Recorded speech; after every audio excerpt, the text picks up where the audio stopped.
Do do do, theme song. Do do do, I'm broke, so this is my theme song. Do do do, just imagine this is an awesome theme song.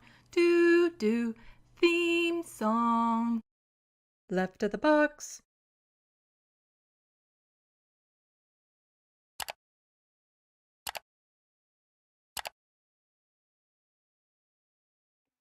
Hello, welcome to Left of the Box. Bonjour, bienvenue. I'm Sandy. Welcome, everyone. I am still recovering from COVID. I tested negative this morning, so as far as I know, I'm not contagious anymore. Not that you guys are at risk right now. Right, I need to remember to start recording this. This is probably going to be a discombobulated stream as I try to remember how to do this, and my mind's a little fried, and it'll be easy to throw me off and all that sort of stuff. Because I'm feeling a lot better than what I was, but I can still just suddenly like hit a wall and be like totally exhausted, which is part of the reason why I'm starting a bit earlier than normal. Because I see Looney Tunes is currently modding between me and the Surfs, and I usually start at 6 because then there's less likely chance that I'm overlapping with them. But I don't know how late I'll be able to stay functional, so I thought I'd do this sooner. And my voice seems to be okay, but don't be surprised if I end up in a coughing fit at some point. At least I can mostly sleep through the night. But it's so frustrating because I'm one of the people that still take COVID seriously. I still mask up when I go into stores and things of that sort. I wash my hands whenever I get home. But I had a gig that I did Wednesday evening where I couldn't wear a mask, and that's where I suspect I got it. And it is frustrating for me because part of my worry around COVID in general is I get bugs really easy. So I'm not immunocompromised, but if there's a bug going around, I'll catch it. Like when I worked in the office, if I heard somebody sneeze, it didn't matter where in the building. I'm just like, oh, great, I'm going to be sick. So I'm very susceptible to them. And so that's part of the reason why I'm still masking and I'm still cautious, because I know if it's near me, I'll catch it. And I think somebody just looked at me too long who had it, and it probably passed it on to me. And it's frustrating because, like I said, I'm one of the people who take it seriously still, and yet here I am with it. But then I remind myself that all the other people I know who have not, well, stopped taking it seriously, they've all been sick multiple times with a cold. So, yeah, they're catching it. They just don't know it's COVID. But I tested for it and found that it was COVID. So the last live stream I did was a Friday evening, and I was feeling sick, but I had tested negative that day, and then the next morning I tested positive, and that night, like that previous night and that day, was just pure and utter hell. So sick. So I'm doing a lot better now. So let's check the sandbox and see who's coming out.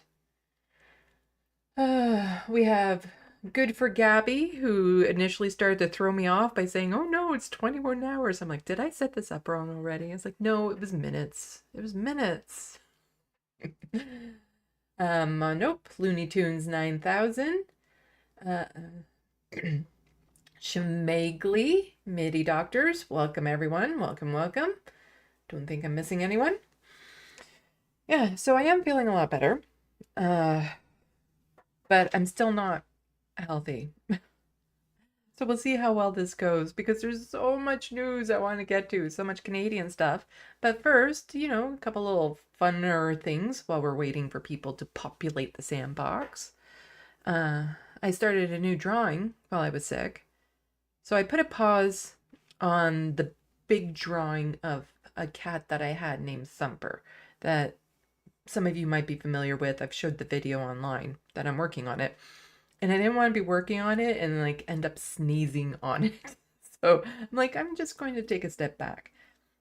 So I decided to start a drawing that I'm taking, a little less seriously. Like it's not as hyper detailed as other drawings. I'm not timing it. I'm not taking progress photos of it. I'm just drawing it. And I'll show you what I have so far. It's not done. Still have some work to do on it. Let's see. There we go. This is based off of a photograph I took of someone, so this is somebody I know. And like I said, I still have a fair bit of work to do on it. It's not hyper detailed, but it's still going to be detailed. So yeah. But like part of the reason why I'm not calling this one hyper detailed is because I'm back further away from the face. Because normally the face is like the big focus, it's like most of the page and stuff. But here it's back further, so you're not going to see like the super duper teeny tiny details in her face or anything of that sort. So yeah, still got some work to do on it.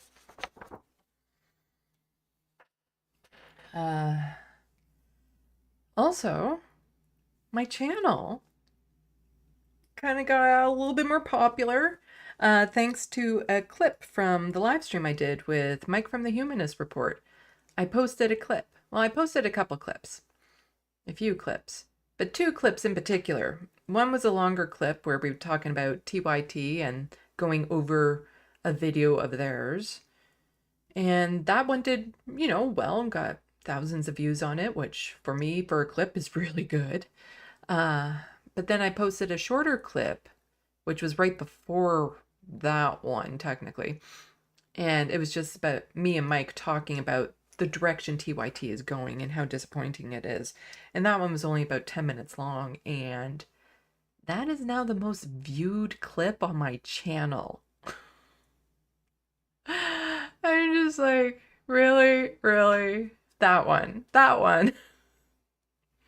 It's now the most viewed video on my channel. My live stream with Mike is now my highest viewed live stream. I've gotten like 500 more subscribers to my channel, which has bumped me over the 7,000K mark. So I'm all happy with all of that, but it's kind of frustrating that it's a gossipy video about TYT that got me there, because this is how all of you will know I'm not a grifter, because I could probably easily watch TYT on a daily basis and find something I could nitpick about it and make a video about it saying, oh, look at this, or there's tons of things that I could probably say about them and post videos, and those videos would probably get lots of views and it would help my channel kind of go boom. And I'm not going to do that. I'll still cover TYT, Jank and Anna in particular, every now and then when there's like a very relevant clip that pops up. I have a video essay that I'm still planning on doing about Anna Kasparian. So it's not like I'm avoiding TYT stuff, but that's nowhere near by far the primary focus of my channel. I care about healthcare, in Canada. The shenanigans of the conservatives, the shenanigans of the liberals. Like, that's where my focus lies. And so those don't get much in the way of clips and attention or views and attention. And, they generally speaking don't take off unless it's literally being hate watched because I'm calling out Pierre Poilievre or Doug Ford, and a lot of conservatives will get mad at me, which I just find hilarious. So I guess this is how I'm a little bit more on the legit side. It's the Canadian news that I care about. It's, informing the public, trying to make change, trying to get people aware of what's happening in this country, because there's still time to stop it and make sure we don't go down a lot of these roads. It's possible to reverse a lot of the damage that's being done to an extent. The social murder that's happening, you can't really reverse that once it's happened. But, that's my passion. That's where I'm focused on. So, like I said, I'll probably still do clips of TYT every here and there, but that's not the focus of my channel. So I actually stand a good chance of losing some of those new subscribers when they realize I'm not a gossipy TYT channel. Like, I just glanced through the comments because there were so many of them, so I was overwhelmed, and I don't tend to look at them. I glance over them to see if I recognize any of the names. But other than that, I don't really read them. But I did catch one where it's like, oh, your channel's all about like dissing TYT and stuff. I'm like, two clips that I pulled from one live stream. And who knows how long since I've done a video on TYT. And they're like, oh, your channel's all about this. And it's like, so you haven't gone to the homepage, you haven't gone to the videos, nothing. Because the percentage of TYT videos on my channel is like this much compared to what I normally do. Oh well. Like I said, I got a lot of Canadian news to get to. Because a lot has been happening. And just checking the sandbox quickly before we get to some of that Canadian news. Hermit Horologist, hello. Have I missed anyone? Oh, Judith, hello. Good to see you all out. Yeah, lots of healthcare stories today because it's countrywide. Wherever there's a conservative premier of a province, healthcare is just going.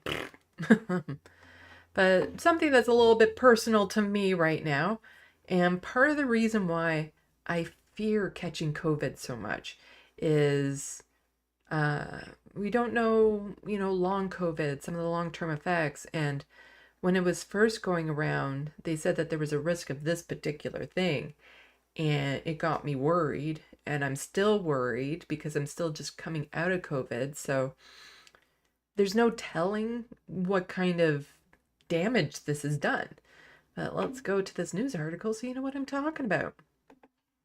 From CTV News, COVID-19 tied to higher risk of depression, anxiety, PTSD, and other conditions with the unvaccinated most affected, study shows. So I'm vaccinated like 6 times over, but it says most affected. So other people who maybe have been taking the vaccines could also be affected. It's just mostly those people, but could be people like me. And my mental health is usually on a very, very thin, like hair thin tightrope. If I have something like COVID, then interfere with that and throw me off balance, like I'm on a razor's edge. And so this type of thing actually gets me very worried when I see this. So having severe case of COVID-19 appears to be linked with increased risk of subsequent mental illness, including depression, anxiety disorders, and a new study finds that the association is the strongest among people who are not vaccinated against the disease. In the study published Wednesday, the journal JAMA Psychiatry, the incidence of mental health was higher in the weeks after COVID-19 diagnosis, but the increased incidence was much lower in people who had been vaccinated against the coronavirus compared to those who were unvaccinated. Among people who were unvaccinated, the elevated incidence of mental illness was higher for up to a year after severe COVID-19. Now, I don't know if what I had was severe. The first day that I had it, it felt pretty severe. Like I could barely move. I just had to sit on my couch and do nothing. Like I couldn't play games. Going up to go to the washroom and wiping my ass was, a monumental task that I had to like rev myself up to because it was just draining me so much. And I was getting the chills and the coughs, and I still have the cough. And it was just pure hell that first day. So to me, that's pretty serious, but they probably mean like going to the hospital severe. The study also found that elevated incidence of mental illness was higher and lasted longer if the person was hospitalized for COVID-19 compared with not being hospitalized for COVID-19. The main surprise was the association of COVID-19 with subsequent ill health appeared restricted to severe COVID-19 that led to hospitalizations. There was little association of COVID-19 that did not lead to hospitalization and subsequent mental ill health. So we're not going to read over the whole article because I have a lot of articles to go over. But again, this was just one of my fears about long COVID, and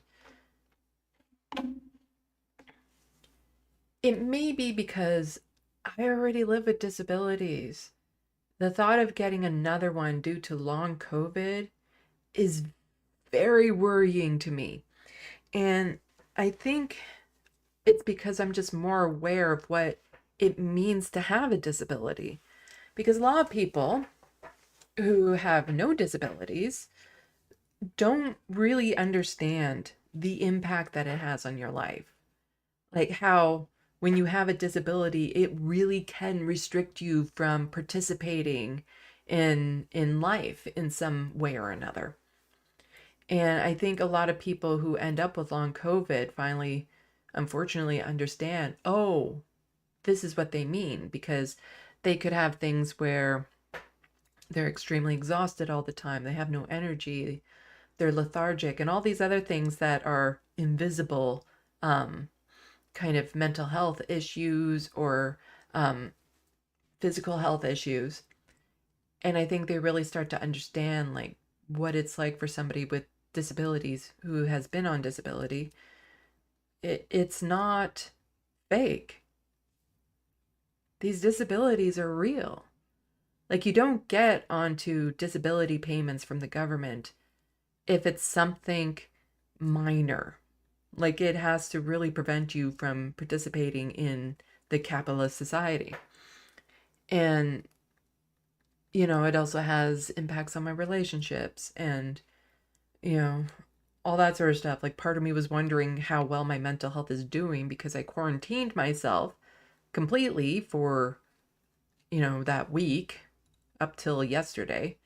Um, and I was fine.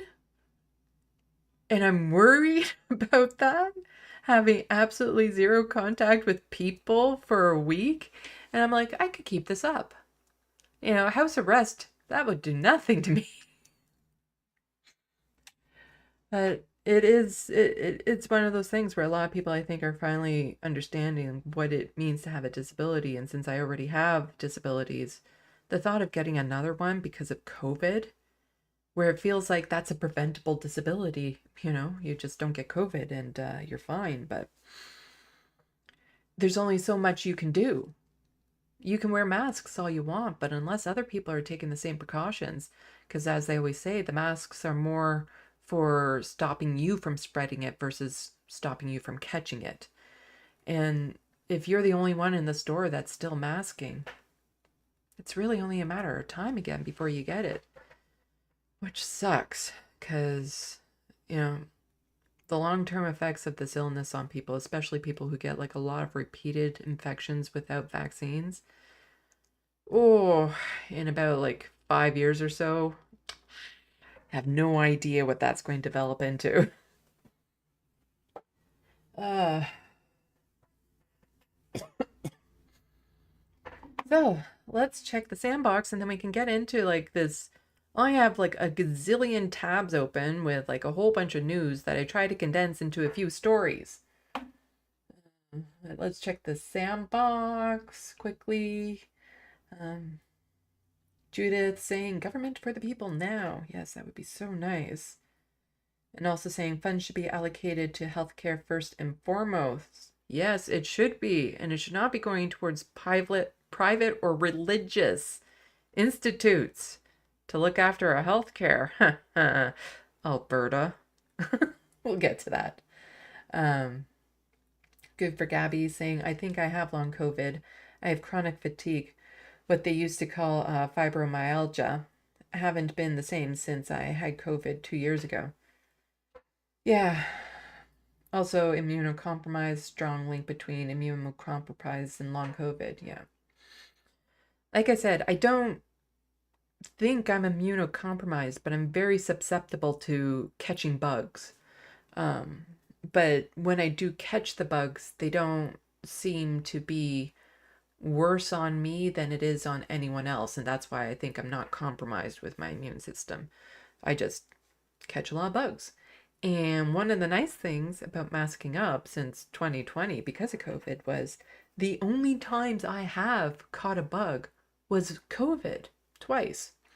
Other than that, I haven't had the flu, I haven't had the cold, and that's great. I love going an entire winter without getting sick. Like I like that. Because getting sick really interferes with like life. Oh. So, shall we get into some of the news of the day? This isn't. I'm going to start with a story that isn't like Canadian news, like it's news, but it's not like news. It's news, but it's not, and it is political. It's news.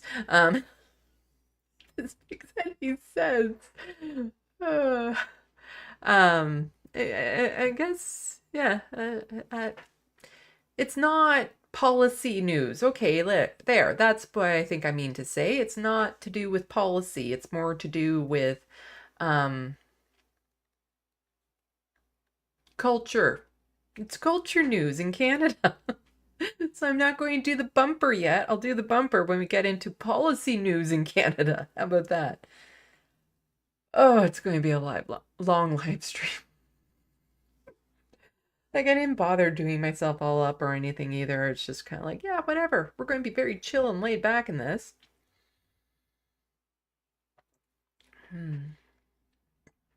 Judith saying, did you see Trudeau deal with the brainwashed factory worker? I have that clip. We're going to go over it.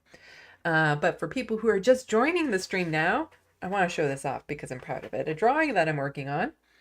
It's my COVID drawing. So not super high detailed, still detailed, but not super high detailed. And it's based on a photograph I took of somebody I know. But still have a fair bit of work to do on it. But it's one that I'm just kind of relaxing with. I'm not timing it. I'm not taking progress photos of it. Part of the problem with the progress photos right now is there's something wrong with the lens on my camera and I am freaking out. I have a couple things that I can try to fix it, but if not, a new lens for my camera is going up on my Amazon wish list and I really love my camera. So that will have to be fixed, hopefully soon. Okay. Let's get into some of the culture news of Canada. I'm just going to do everything really slowly today, so please forgive me, and I hope my voice sounds okay. It sounds different to me, but you guys might be hearing it fine. So we have here Sarah Jama, one of my favorite people, politicians in the country. She is currently an independent MPP, so that's a provincial level member of parliament here in Ontario. Used to be with the Ontario NDP until they kicked her out of caucus for thinking that, Palestinians have a right to live. But Elle Canada is a magazine here in Canada. Elle Canada, Women Canada is basically what it is, and semi-popular. And Sarah Jama saying, very honored to be listed by Elle Canada as one of the 8 trailblazers in Canada this year. So that's like a big deal. And you see here it says, over the past year, these 8 incredible Canadian women have broken the glass ceiling, paving the way for those behind them. This is a feel-good story. It should have been. It's not anymore. So this is the what was on the cover of the actual printed magazine is, mentioning the 8 incredible Canadian women. And that's important there to say these 8 incredible Canadian women. That was on the actual cover of the magazine. Now, why am I like highlighting 8 incredible Canadian women? Well, here's the article as you see it now. These incredible Canadians have broken the glass ceiling. Meet the Canadians who are paving the way for those behind them. Wait a sec. It was over the past year, these 8 incredible Canadian women have broken the glass ceiling. Paving the way for those behind them. Changed to, these incredible Canadians have broken the glass ceiling. There's 2 words missing from this statement, and both are relevant. But the first word is a number, that might be missing, and that is the number 8. And it's missing because they took Sarah Jama out of the article. Because apparently there was pushback. Here's the disclaimer. This original article represents the opinions of a political personality but does not reflect the opinion of the publisher of Elle Canada and its parent company, Co-Media, or any other Elle affiliates. Following a number of concerning messages posted online and received by our magazine, the publisher chose to edit the original version of the article in order to protect everyone's safety. Its byline was also removed. The original version of the article is still available in print in our September issue. So go around and get those keepsakes right now. That still includes Sarah Jama. So they just removed her suddenly because of pushback against this.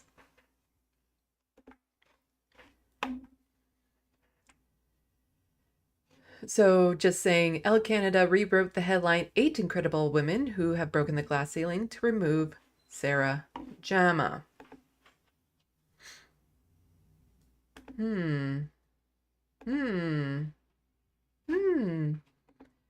so this here is a little bit of the article that had Sarah. So this entire section was removed, and it's longer than this, but this is just a little snippet of it. No one walks the talk more than Ontario member of Provincial Parliament Sarah Jama. Since the conflict in Gaza began in October 2023, she had repeatedly called for a ceasefire and spoken in defense of the Palestinian people. After a keffiyeh ban was introduced in the Ontario legislature in April, Jama continued to wear hers anyway, again and again, even after being removed. She was ultimately let go from the NDP caucus and has been the victim of hate mail and death threats. Still now as an independent MPP, Jama remains in solidarity with Palestinians. No matter where you are situated, you can take action against injustices, she said, whether it's by talking to friends, showing up at, I would read the rest of the article, but it's not in the magazine anymore. So yeah, they just took her out of there. Just like that. Just like that, because of some pushback. And as Sarah Jama says, I haven't received any threats, so it wasn't for my safety. Because they're saying that there's some threats to safety, but Sarah hasn't received any of those threats. So what was this about? Why, after sending pushback, did they remove? Oh, here's the entire article clip here. So I can finish reading that statement. She says, whether it's by talking to friends, showing up at community level to raise awareness, protesting the ongoing genocide in Gaza, knocking on doors, discuss housing rights, volunteering at food bank, or participating in a boycott, anyone can have positive impact on important issues around the globe. Whether she's taking on global issues or fighting for the rights of those living with disabilities, Jama has proven time and time again she is a voice for the marginalized, and she's proud of it. The secret behind her resilience? While fighting for change, we must realize that we are working within systems built to be resistant to these attempts, she explains. As a collective, all of our little victories will all add up to create a more equitable and just world. Far too many people have no choice but to wake up every day and fight for survival. As long as anyone continues to fight for change, there will always be hope for a better world. Really powerful piece that they took out of this magazine. They took it out.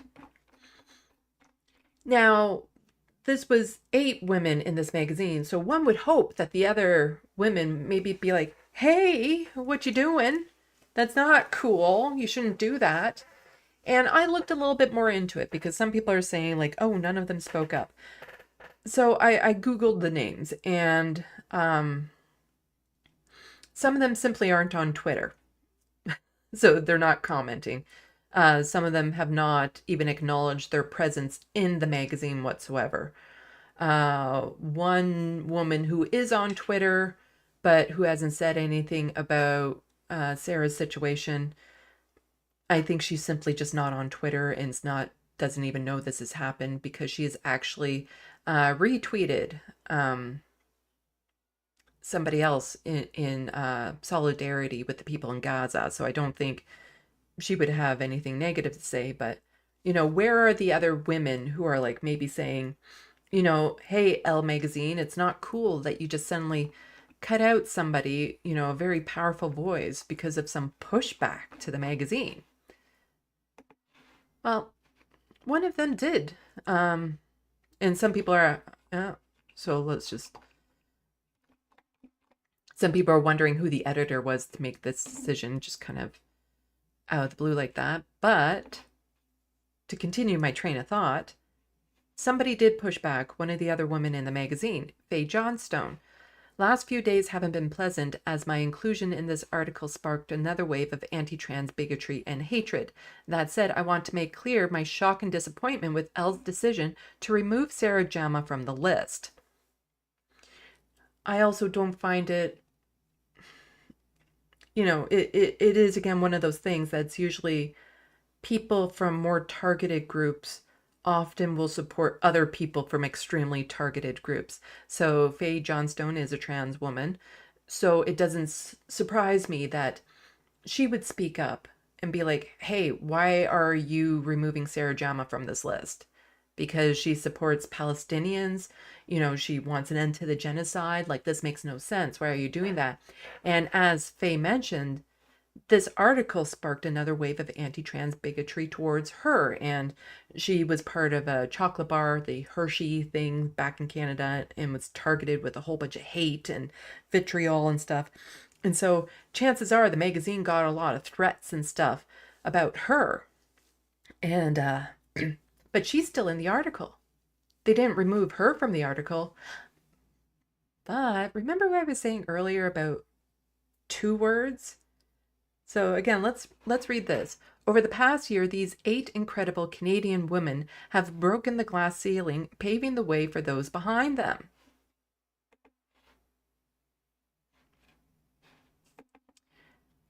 Making changes. Over the past year, these 8 incredible Canadian women have broken the glass ceiling.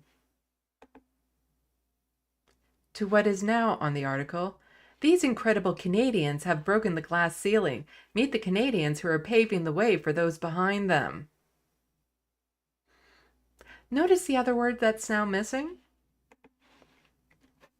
So, correction, Elle did in fact give in to transphobic threats as well, and Faye is saying... Ding dong, ding dong. Yep. I'll just silence my phone.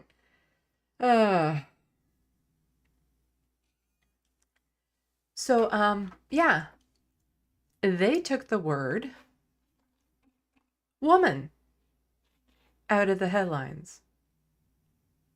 So they took the number 8 out because they cut Sarah Jama completely out of the article, but they also took the word woman out of the article, out of the headlines there.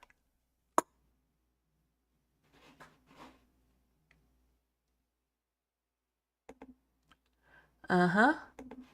Uh-huh.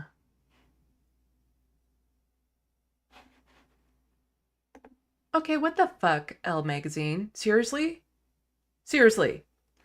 Like, you aren't aware of what's happening in the world to know that should you add Sarah Jama, somebody who is a staunch, supporter of Palestinians, who is anti-genocide.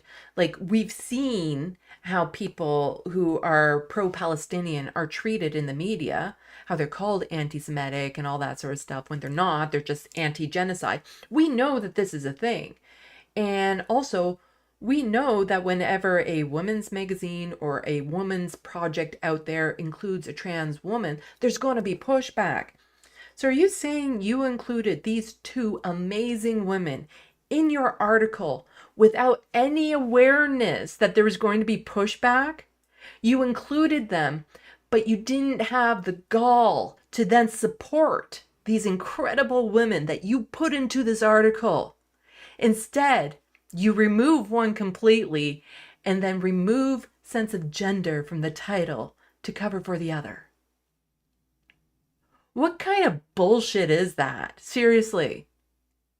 If you're going to put these women in this article, you damn well better stand next to them and support them. Like, you don't then just turn your back on them the instant there's some pushback. Absolutely disgusting media presence there, that they would do this sort of thing. Like, you have to be prepared for that. We know the cultural, environment of the day. We know that this would happen. And to then just totally reverse what you did because of some pushback, like you didn't see it coming, that's some bullshit. That is some real big bullshit. I don't know. I see that and it just made me so mad. Because both Faye Johnstone and Sarah Jama are incredible people. They're incredible women. They're very outspoken. They're motivational. They're good role model. Like, they were put into the magazine for a reason. They were listed as 8 incredible women for a reason, because they are. They are trailblazers. They're all the things the magazine said that this article was about, and then they removed them because of a little bit of pushback. Yeah. Made me mad. Made me mad. Anyway, let's check the SandeeLovas, shall we? Sorry, I'm just getting a whole bunch of messages on my phone. I know what it's about. A friend and I are dealing with something here.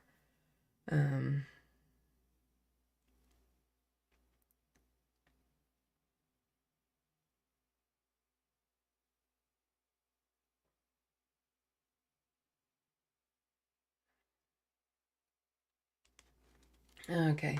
I'll have to get back to my friend in just a moment. Yeah. So let's check the sandbox.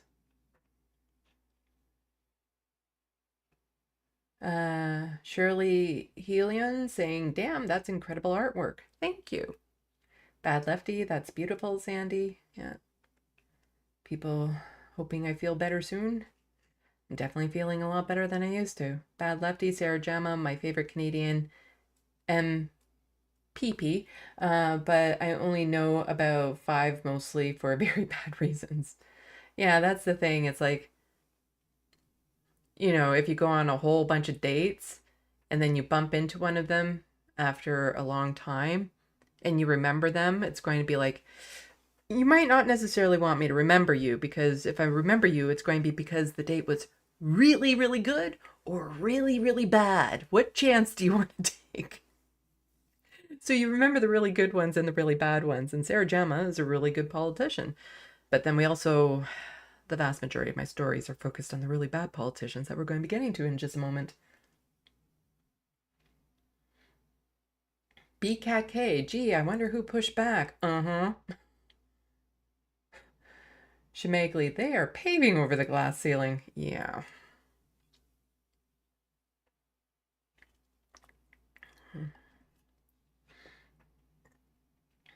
Let's see. Grand Theft Autobot, I would guess CIJA pushback. That's probably one of them. Probably one of them. There's also certain politicians that would push back too, because there's a lot of Zionists within the ranks.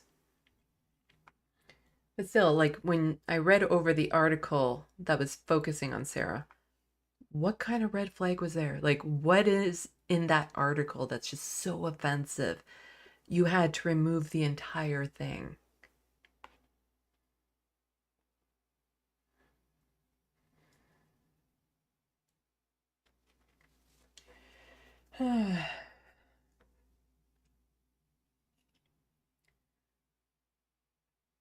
Hermeteorologist, when I saw this elsewhere, they didn't say they had removed woman.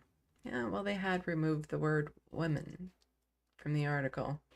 From the, the title and the byline.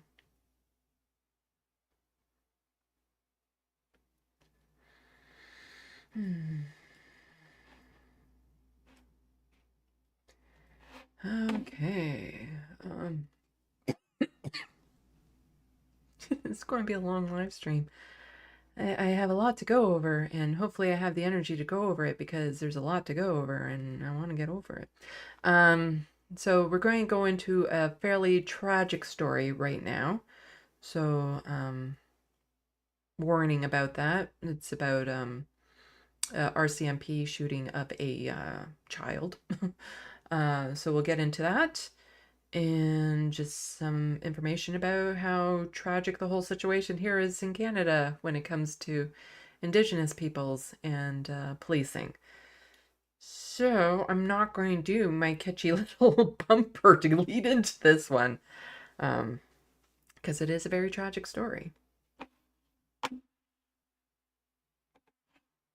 So boy 15 fatally shot by 2 RCMP officers during confrontation south of Edmonton, police say. Teen from Sansom Cree Nation called 911 for help.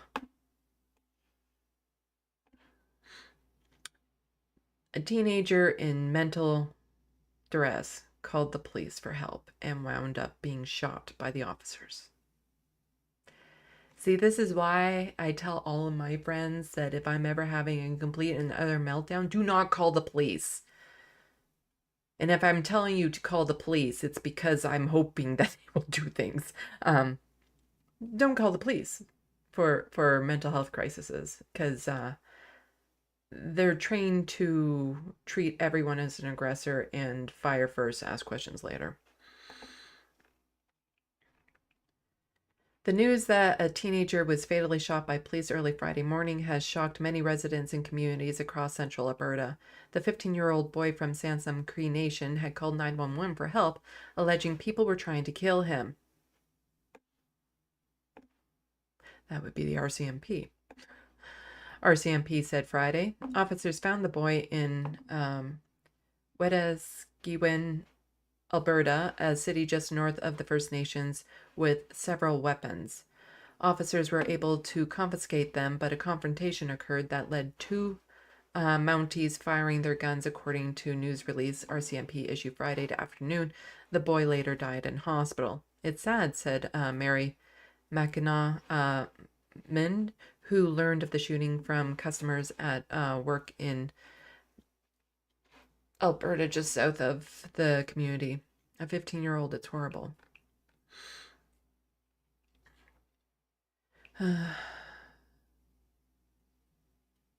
So just a little bit more about, so the RCMP received a report shortly before 12:30 a.m. Friday that an individual was following the boy who had called 911 and said they were trying to kill him. The release says almost an hour later, police found the caller in the south end of the city, about 70 kilometers south of Edmonton, at an intersection. Officers approached him and removed the weapons, but the RCMP did not specify what they were. So already in a lot of comments, I'm seeing people do the whole, he had weapons, so basically he deserved to die. You see it all the time, especially with like American news and the news of like a shooting of a black teenager or a black boy. And, oh, well, he had a weapon, or maybe it was a weapon, or this and that and the other thing. Well, from the sounds of it, they already had the weapons. They're not saying what those weapons were. And this was obviously a mental health call. You need to have people trained to deal with mental health issues. You know, you can't go in guns blazing every time there's a mental health issue and they have a potential weapon, because anything can be a potential weapon when you're in a mental health crisis. At some point, there was a conflict that led to 2 officers shooting the teenager. The release states officers performed first aid until the paramedics arrived and rushed the boy to the hospital, where he later died. So, if we go back here, they say the officers approached him and removed weapons, but they didn't say what it was. And then at some point, it led 2 officers to shooting this teenager. So, did they not take all the weapons? Was there a weapon that was so hidden that it was then he pulled it out and it was a threat to 2 armed RCMP officers? that something that could be concealed that well was such an immediate threat that both of the officers then decided to shoot.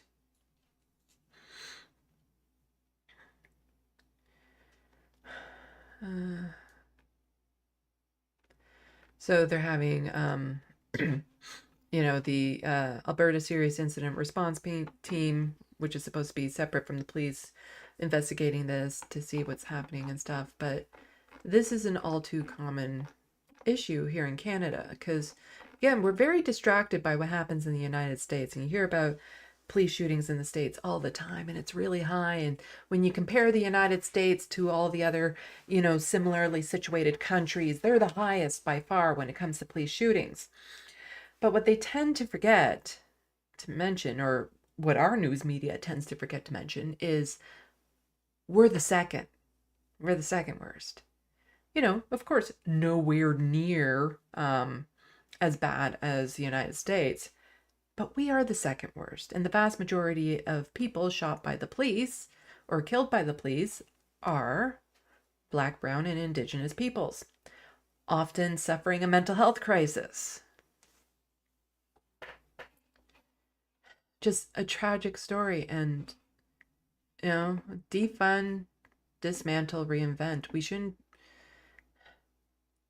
Officers of any sort should never be going to a mental health situation because too many tragedies like this happen, and it is a tragedy. So this is Brandy Morin. She is a journalist, one who's had tangles with the police before because they don't like journalists who are, pointing out their brutality and all the things that they're doing. And she is also Indigenous. And she says the 15-year-old boy from Sansom Cree Nation who was shot and killed by RCMP Friday morning in Wetaskiwin, Alberta, was Haas Lightning. His maternal grandmother sent me this photo taken of him earlier this year. He's asking his grandmother if he looks like his late grandfather in the photo he's holding. He was loved and cherished by his family, who are devastated. And remember, there's so many comments right now. Whenever you see this article posted in the comments on Twitter about people just basically saying this kid deserved it. This kid who was having a mental health crisis deserved it because he had weapons on him, basically. But they tend to forget that he was a person. He had a family. He was loved. And they tend to strip away everyone's identity when it comes to these issues. And so the Alberta Serious Incident Response Team is investigating. RCMP told media Haas had weapons on him, although anything could be considered a weapon, and RCMP have not released the details. Kind of like I said, when it comes to mental health issues, anything can be a weapon. Anything. Haas had called 911 about an hour before he was killed because he was concerned for his safety and believed someone was following him. A kid, alone, walking around town. His life snuffed out like countless other Indigenous peoples who are the victims of the highest police violence in Canada.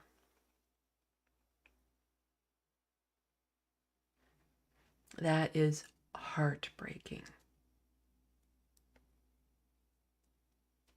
It's absolutely heartbreaking.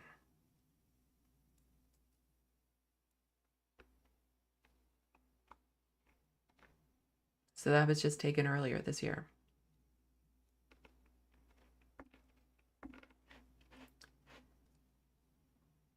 It's just, how many more stories like this before there's any real consequences for the officers? Sure, the Alberta Serious Incident Response Team is investigating, but, police officers, generally speaking, and RCMP officers, don't face any consequences for this. It's part of the system. It's part of, the colonial settler system. The RCMP was literally designed to control and police Indigenous peoples, to literally go to their communities and kidnap children to take them into residential schools. Why do we still have them? Like, why is this still a thing? Why does this organization still exist? The Royal Canadian Mountie Police, because they are surprisingly not standing for racist. Just absolutely horrific. And this happens over and over again, especially with mental health issues. And what change has really happened over all that time? Nothing. They put together a serious incident response team as a way to look into it, but will there be any systemic change in the systems? No. These systems are beyond repairing because they're functioning exactly the way they were designed to function. It's not the bug, it's the feature. And so, you can't change those systems when they're working the way that they intended. You need to get rid of those systems completely. Defund, dismantle, reinvent. And then, just again, Terrell Tailfeathers is a very strong voice on Twitter, and he was pushing back because here again is one of those comments I was talking about. He obviously was a threat to the police. It's probably time to look inward at the statement of your own people because of your own mismanagement. Yeah, so that's racist bullshit right there. Because all Terrell was doing was saying, I want to send my condolences to the family of the youth and the whole First Nation because I know something like this affects the whole community. So because he sent that, he tweeted that out. This asshole tweeted out this horrendously racist statement. And then Terrell replying saying, imagine being this much of an asshole to leave this victim blaming crap under a message of condolence. Why not just leave instead of complaining about Indigenous peoples? And then the guy still couldn't shut up and said, I understand the truth can hurt. All you could do is complain about how the white man is to blame for your problems. If it wasn't for the white man, Canada would be a nation full of tribal wars. Instead, it's a first world country.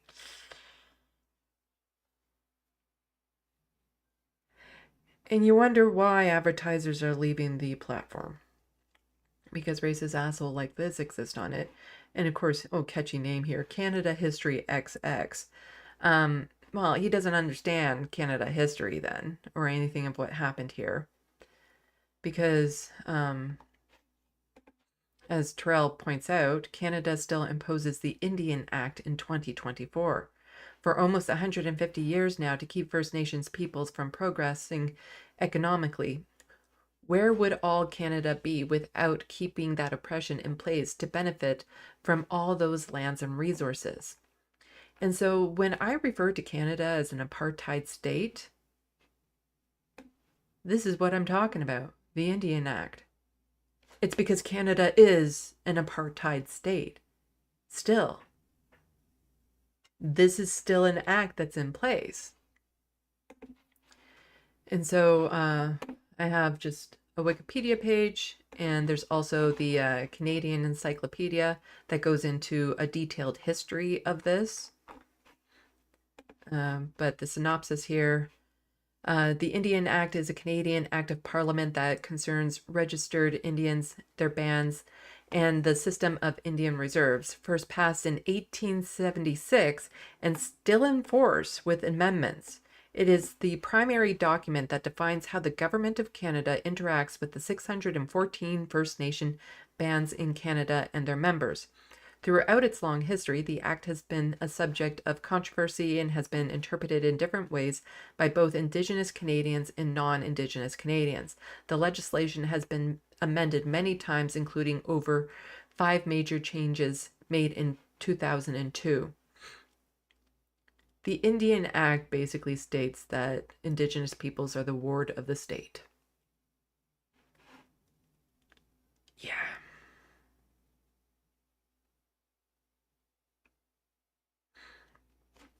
This is why I say Canada is an apartheid state, because it is. I get treated very differently than anyone who would fall under this act. It says how reserves and bands can operate. Like even right there, telling Indigenous peoples how you're allowed to do your culture. Because for a long time in Canada, participating in anything that was their culture was illegal. Like they couldn't speak their language, they couldn't perform ceremonies, they couldn't dance, they couldn't wear their traditional outfits. Those were actually illegal at different times. Um, the Act sets out rules for governing Indian reserves, defines how bands can be created, and defines the powers of band councils. Bands do not have to reserve land to operate under the Act. And again, there has been amendments and stuff, but the fact that it's still in place and it's still called the Indian Act is very, very bad. Attempts to repeal or replace numerous failed attempts have been made by Canadian parliamentarians to repeal or replace the Indian Act without success. Those changes that have been made have been piecemeal reforms rather than sweeping revisions. Yeah, so I will post a link to both this and the Canadian Encyclopedia article about this act, because this is part of what Canada is, and a lot of people don't realize this. Like, when you see the conditions on Indian reserves, the way that the infrastructure is crumbling, lack of clean water, that is the federal government's doing. They are purposely underfunding these reserves. It's up to the federal government to make sure that the infrastructure is there and that their healthcare is taken care of and all that sort of stuff. And they fail time and time again. And a lot of these places are on land that is toxic. Like in Ontario in particular, you have the Grassy Narrows, which is contaminated with copper and has been for over 30 years. like,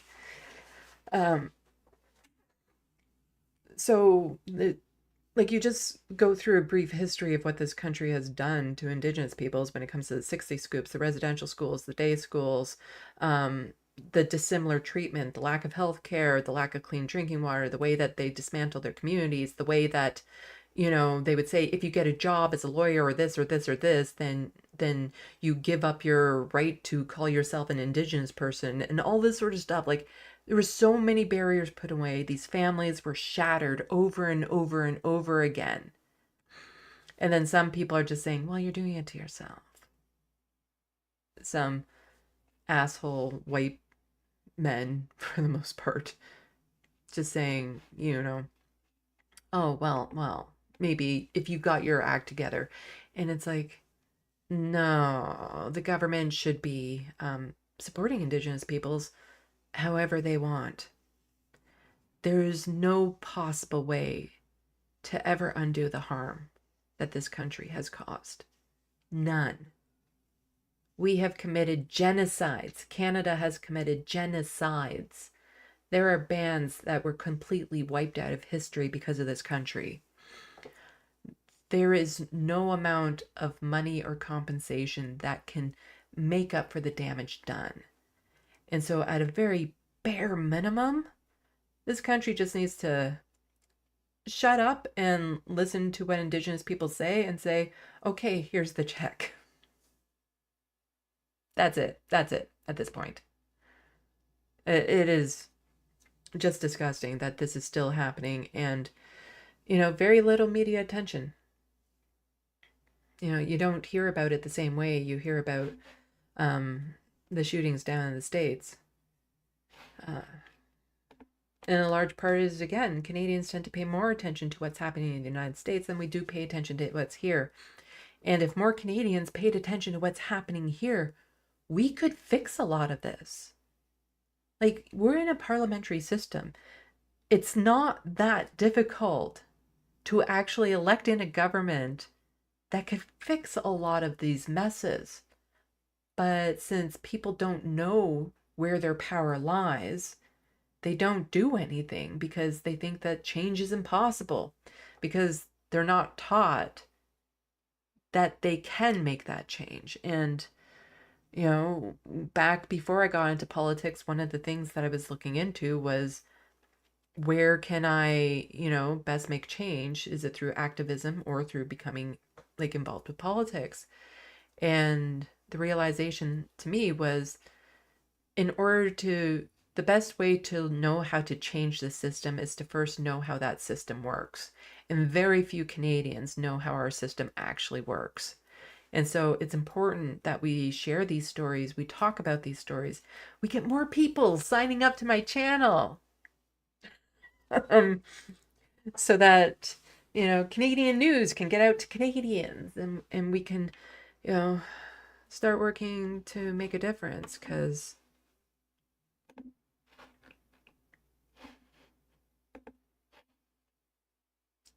he deserved a life. He deserved a long life. It's no excuse for what the RCMP did to him. Okay, let's check the sandbox. And please remind me to add those links to the description box. I always say that, but do anybody actually click on the links I put in the description box? Let me know. Let me know in the sandbox if adding the links are valuable, or if people like me, when the links aren't available, will just Google the articles. But let's check the sandbox.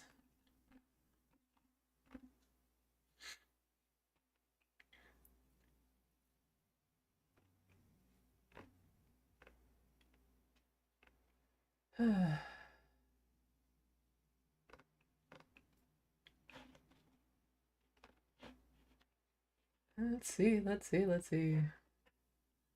I'm just going to be moving slowly today because I'm still sick, and I feel like at any moment my energy is just going to like smack me in my face, and I'll just like fall over or something. uh,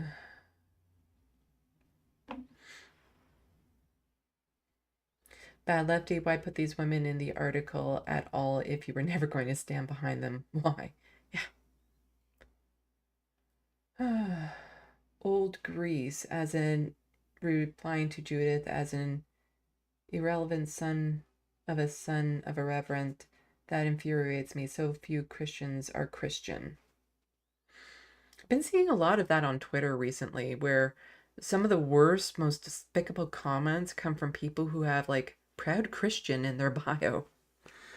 Like people saying, you deserve to burn in hell, you're a whore, or you're this, and you're just a horrible person, and like on and on, and like just the worst vitriol you can imagine. And then you click on their bio and it's like, Christian. It's like, really? Really?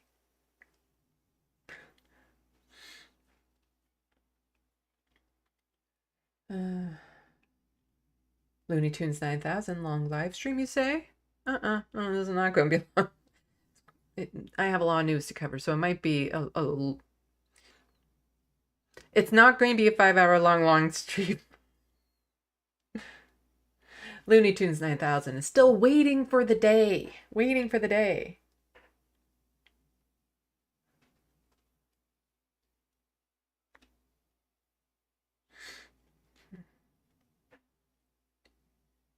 Shemegli, you are right, Sandy. The police will knock you around before dragging you to the hospital and chaining you to the bed there.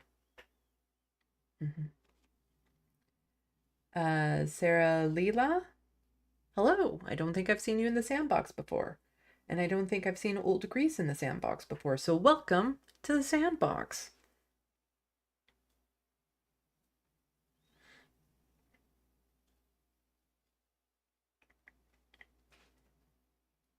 Shirley Helion saying the attempted justification of cop murders is sickening. Oh, he was no angel, or but he had a pocket knife or on him, as if that makes their murder justifiable. Yeah. No, they always do that. They love to blame, a lot of people love to blame the victims for police killing them, which is just ridiculous, because there's so many instances in this country even where you can see the person was not a threat. Sometimes the people were running away, they were at a distance. Like, even if they had a knife on them, but they were at a distance, that doesn't mean they deserve to be executed. even if they had weapons, even if they had hostile intent, you don't then just to get to execute them because you're worried you might get a nick. Like just the fact that the article states that they took the weapons away from this child and then the two officers still shot him. What kind of threat could he have been at that point?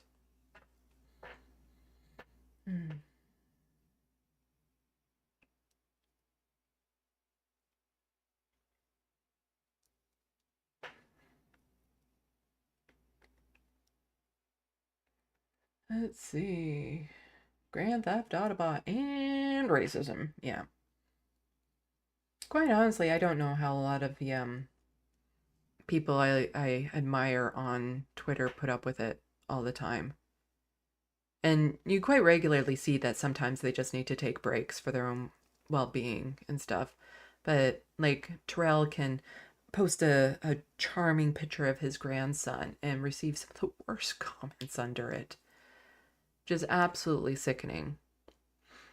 Like I'm fortunate in that I'm not, generally speaking, targeted much. I'm pretty much invisible on Twitter, and when I get a barrage of comments on a video, especially if it's one where I'm calling out Pierre Poilievre or Doug Ford, I don't bother reading the comments because I know that they won't be great. But even then,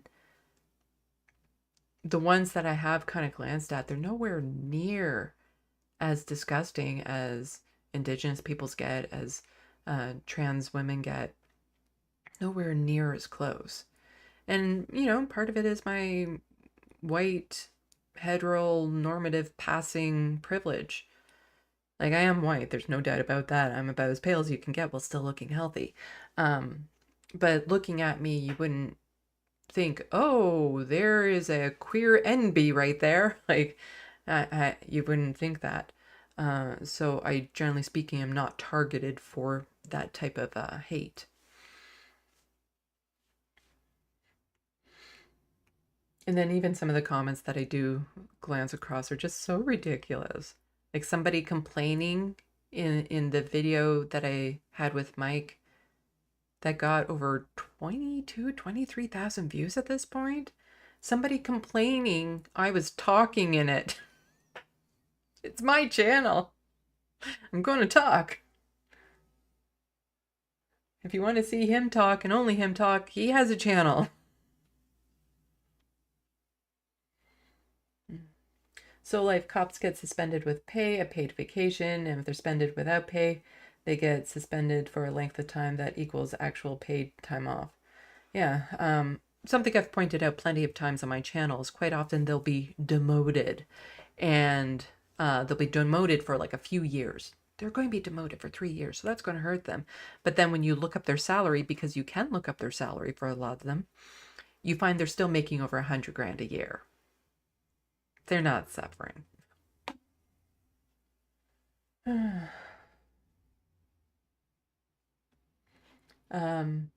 Absalom Jones, I don't think I've seen you in the sandbox before. Welcome. Says they don't say that about white kids. They have issues.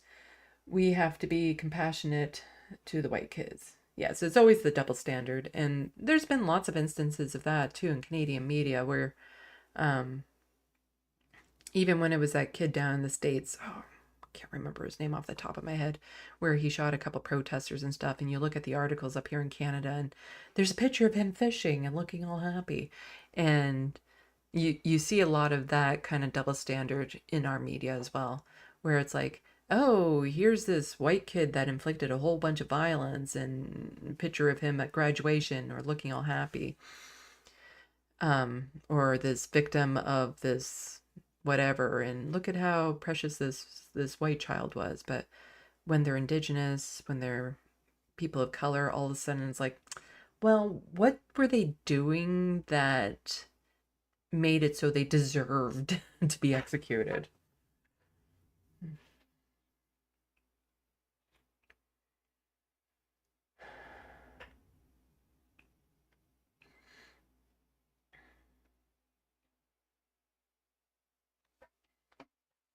Old Greece, I still feel so blessed to have grown up in the 90s. There's a lot more to be done, but my elementary school had a ton of native people telling stories and hosting powwows. Yeah, I love going to cultural events. There's powwows that happen in my community, and I love going to them. Um, that's the best way to support them directly too, by buying their art. If you want a shawl or something of that sort, you buy it directly from the artist, and that's the best way to support them. Or you know that the funds made from a particular event is going back to those communities, and then you get to participate in some of the dances and stuff, and you get to hear the drumming, which is always, it's very therapeutic the way it's very rhythmatic. That's not a word, but I'm going with it right now. I'm sick. But the rhythm is really kind of soothing. And then there's different dances and stuff. And one powwow I was at in my city, and one of the dances was women or people like me could approach any man and ask them to dance with you. And if they rejected, they had to either give you $50 or remove a piece of clothing. So if I asked him to dance with me and he didn't dance with me, he'd have to give me a piece of his clothing or $50. And I just remember thinking, it's like, that would be the saddest money I would make. All these men are just like, here, just take the cash. Take the cash. I'm not dancing with you. uh, it was, I didn't make any money. And I still participated in the dance. I was just thinking, it's like, that would be a very sad way to make a lot of money.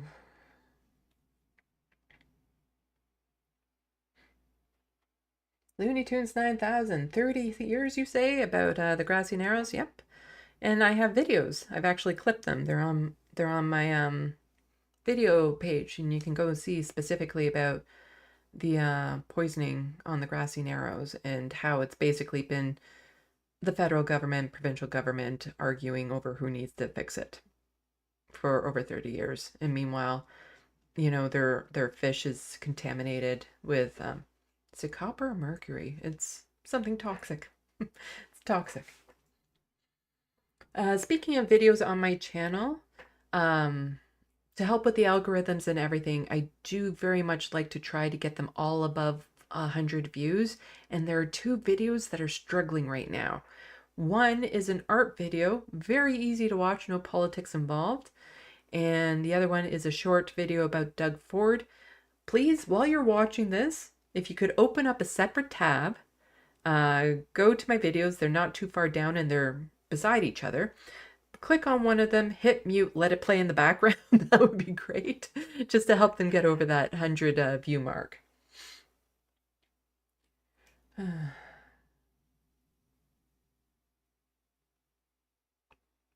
Oops, jumped. I'm probably going to be distracted in the sandbox a lot because, like I said, I'm still kind of recovering from COVID, so I'm a little discombobulated. And so it's hard for me to focus on the stories I want to get to. I still have like a gazillion tabs open that I want to get to. But I'm just like, I kind of just want to chill and make it easy. And there's Looney Tunes 9000 with the disclaimer that I may not be able to pronounce your usernames correctly if you get a shout out. So be patient. Because, yeah, I'm not great with names. But speaking of my channel, why don't I just bring that up? Because why not? Do this, do.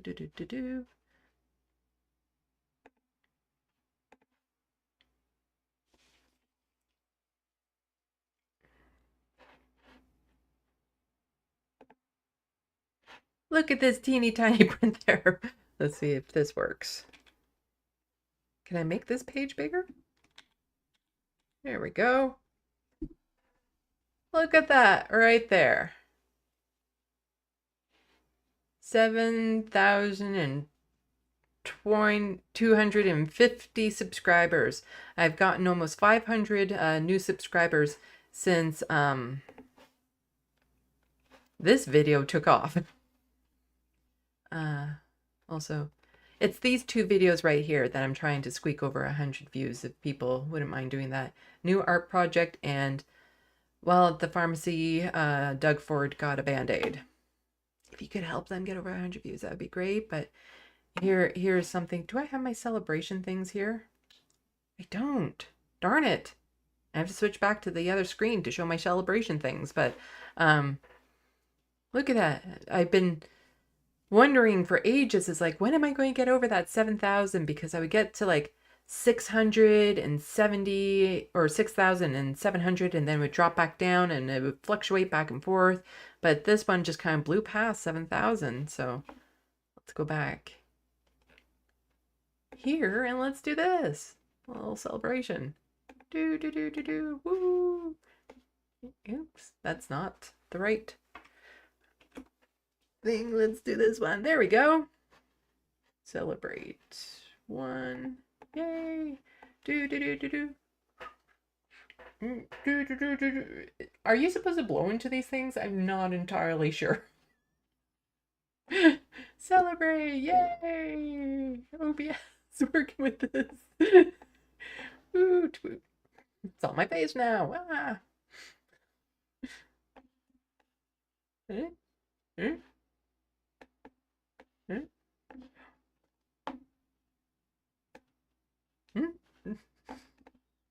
Do, celebrate, yay!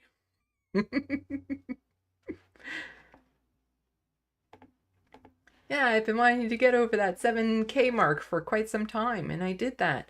And I sent a DM to Mike to just let him know that his video with me, kind of the clip that I did, kind of took off and helped boost my channel above that mark. And so I thanked him profusely for that. But hopefully I can get some other people on my channel for selfish gains. Also for great conversations. But yeah, it's just, it was nice to see that happen while I was, lying sick with COVID, for that to take off. Unfortunately, I think a lot of people are just thinking that this is a TYT talk trash channel now, but it's not. It's mostly about... Let's see, it's about healthcare. I care about healthcare in this country. So there is a trend across. Let's do this then. There's a trend across this country that if you live in a province and you have a conservative premier and a conservative government running your province, your healthcare is getting horrendously worse. Like, just, it is being ripped to shreds and nobody's saying boo about it. And it's not just Ontario. I talk plenty about what Doug Ford is doing. It's the other provinces as well. So Saskatchewan, whose premier is Scott Moe, who killed someone and still got into office. Yes, he was driving a car and killed someone. No, I think there's no evidence he was drunk at the time. And he's never really apologized to the family for it. But still, somehow, he became premier of the province. So this is from the Regina Leader Post. Head of Nurses Union says Saskatchewan healthcare is burnt nearly to the ground. The public should be very concerned having to go into emergency room in this province, says Union President Tracy Zambroy. Saskatchewan healthcare workers and union representing some of the 10,000 nurses are worried that the province's healthcare system is approaching a cliff.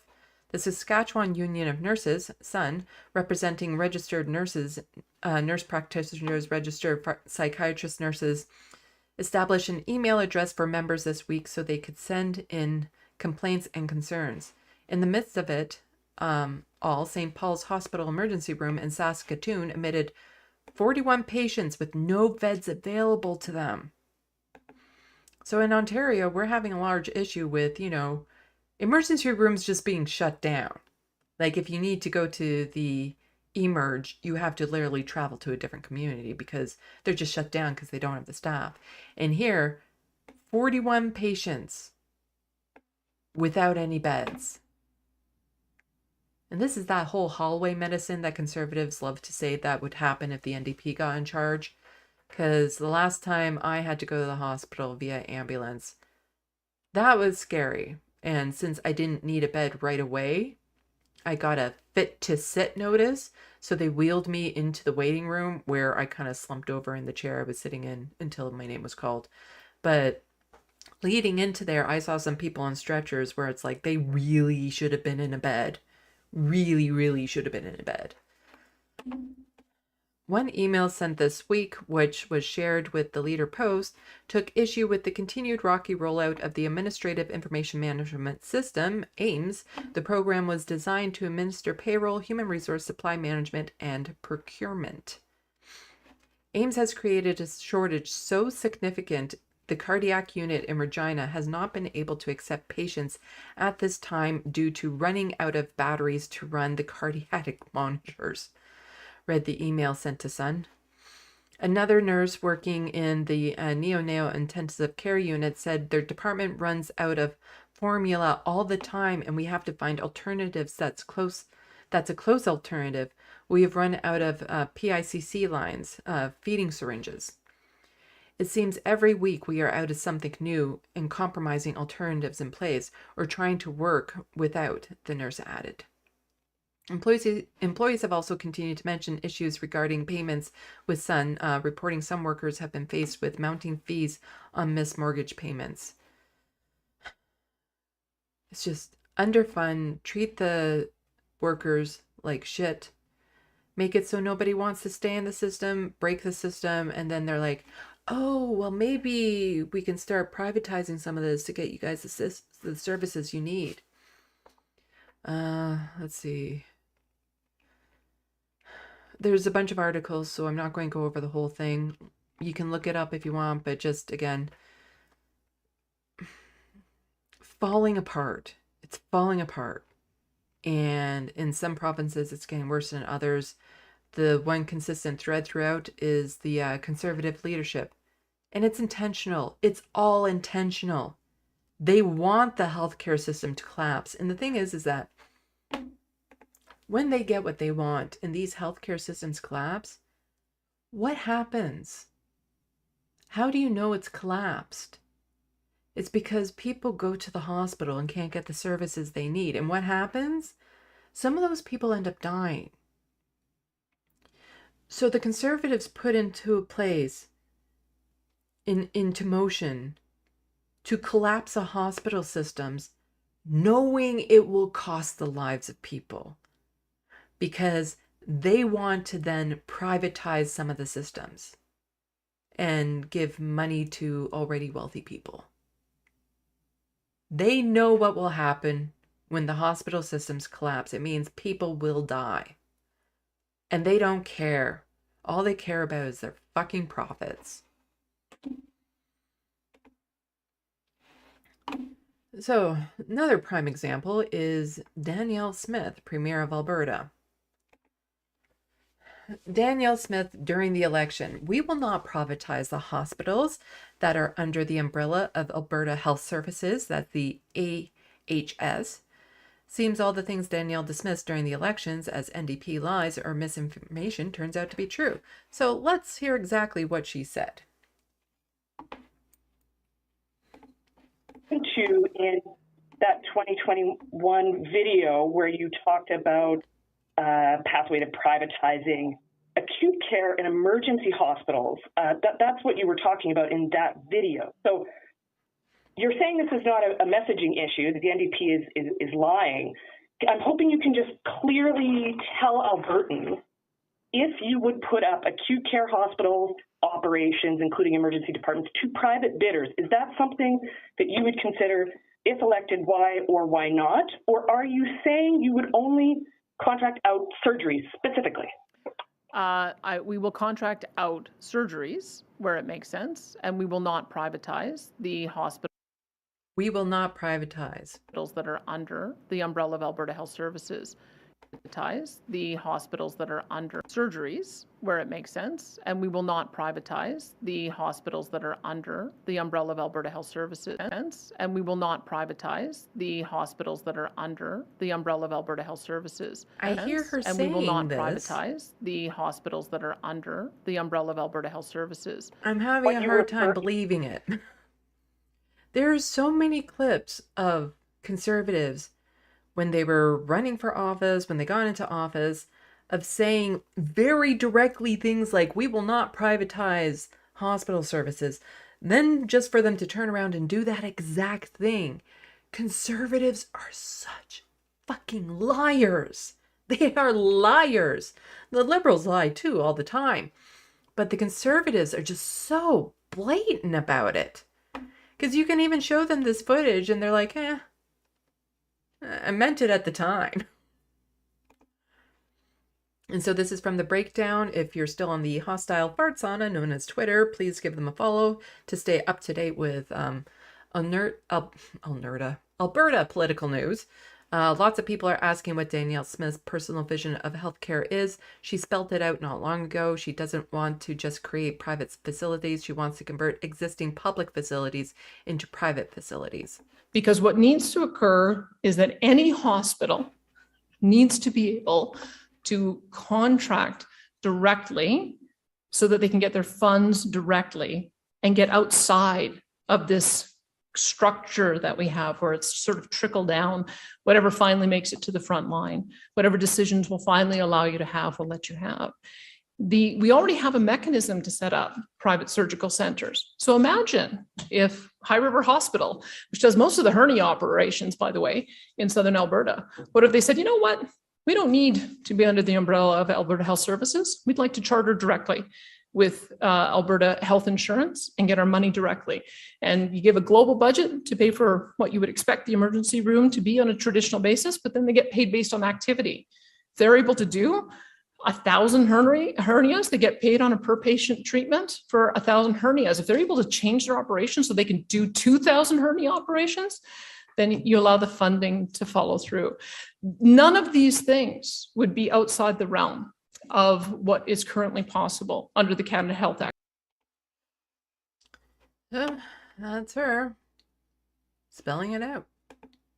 And here we have Alberta Premier reveals plans to transfer hospitals away from AHS, Alberta Health Services. Next phase of restructuring includes removing Alberta Health Services as the operator of some hospitals and turning facilities over to administrator like Catholic healthcare provider Convent Health.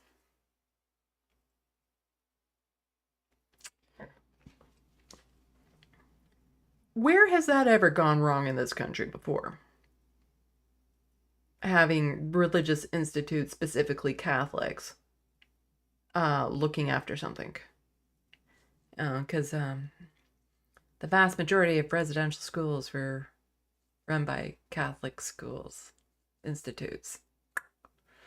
And that opens up a whole lot of problems, as we'll get to in this article.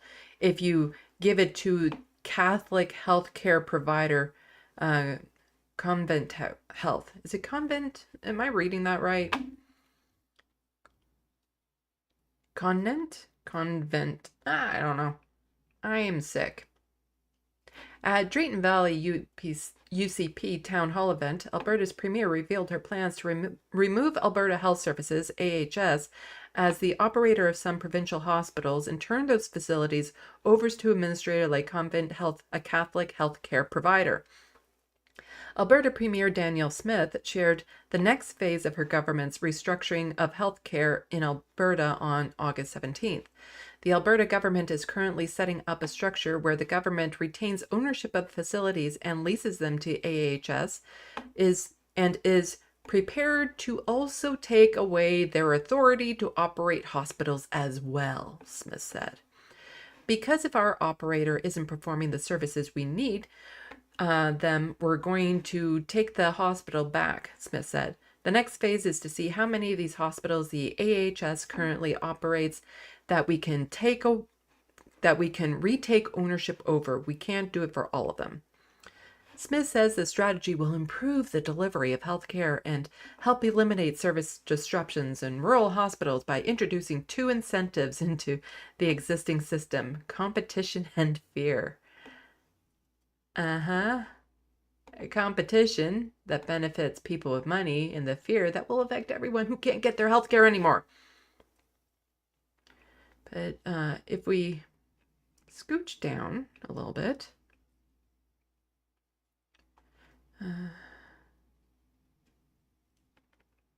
where is it?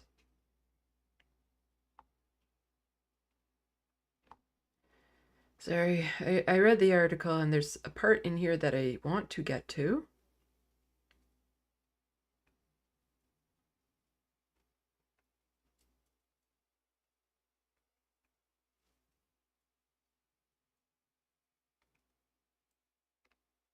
It is in this article, I believe.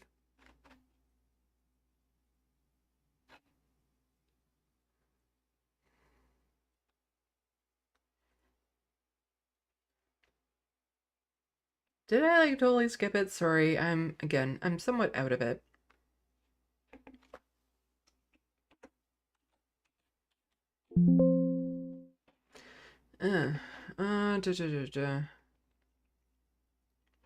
Basically,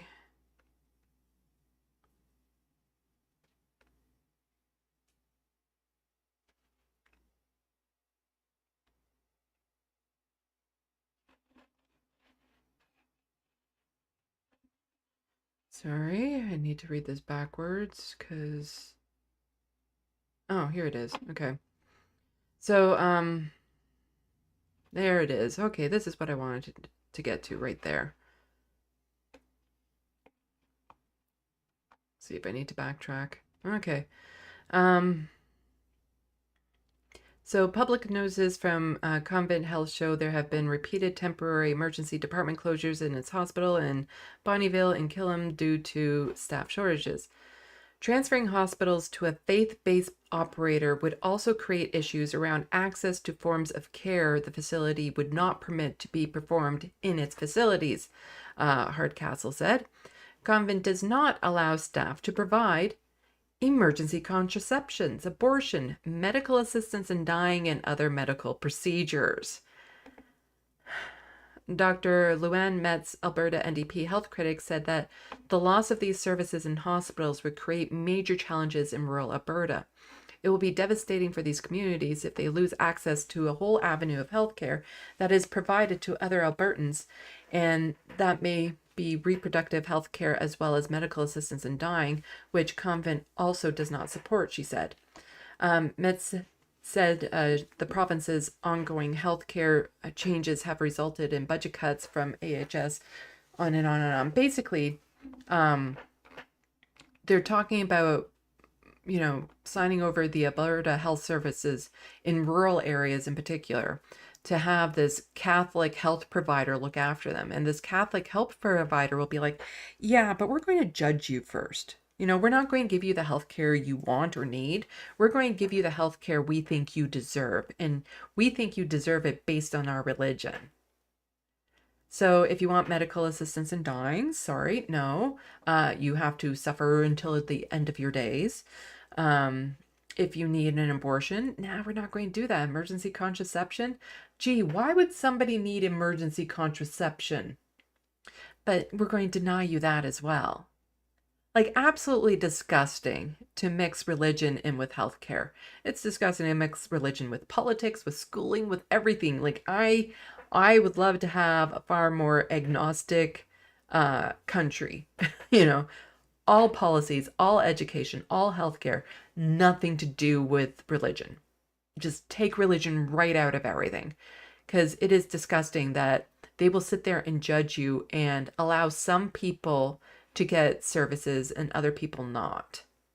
This is basically setting up a discriminatory system where a person in one part of the province can access these treatments, whereas in another part of the province, they can't access those very same treatments because the Catholic health provider deems them to go against their own personal beliefs. What kind of bullshit garbage is this? Like, that's the thing. When these countries, like when the United States, when Canada goes right wing, it is this ultra religious, evangelical Christian Catholic take on things. And there's lots of people that now say that Canada is a Christian nation. No, we're not. This is not a Christian nation. Like it, and you hear that in the States a lot. You hear in the States that it was founded on the belief of Christian values. No, it wasn't. It was not. Neither of our countries were founded based on a religion. Religion has done a lot to destroy the countries, but absolutely garbage. Like, if you don't want an abortion, don't get an abortion. If you don't want to use medical assistance and die, don't use it. But you don't get to make those decisions for other people. And then here we have in Ontario, we've already started to divvy up, where a lot of our funding goes. So a lot of the funding meant for the public healthcare has been funneled away into private healthcare systems. So it's still public money going to support these private clinics. Oh, but people will still be able to get their services there. It's still publicly funded. So, you can still get your cataract surgeries and whatnot. It's just going to be done through a private clinic. But here's the thing about that. Wealthier Ontarians more likely to receive publicly funded cataract surgeries in private clinics, study says. Yeah, this is the two-tier healthcare system coming right at you, Ontario. New research finds that access to the surgery has increased since an Ontario government funding change, but only for one group. And this is the story of Mitchell Tremblay trying to get cataract surgery. And part of the reason why I can't find where I want to go in these articles was I made them larger after I read them. So I'm having things. So he went to get it. And so then the Ford government announced that it would be addressing this wait list for the cataract surgeries, the most common surgery in this country, dedicating additional public funding for cataract surgeries performed in private for-profit clinics. As a high-risk patient, Tremblay was told his surgery had been fast-tracked to the Oakville branch of the Prism Eye Institute, a private clinic with 3 locations across the GTHA. However, Tremblay says his experience with Prism quickly turned sour as he found himself on the receiving end of an experience that advocates say have become increasingly common in private clinics across the province. He alleges he was upsold hundreds of dollars in uninsured services and suspects his surgery was delayed when he refused to pay. A new study adds weight to such suspicions.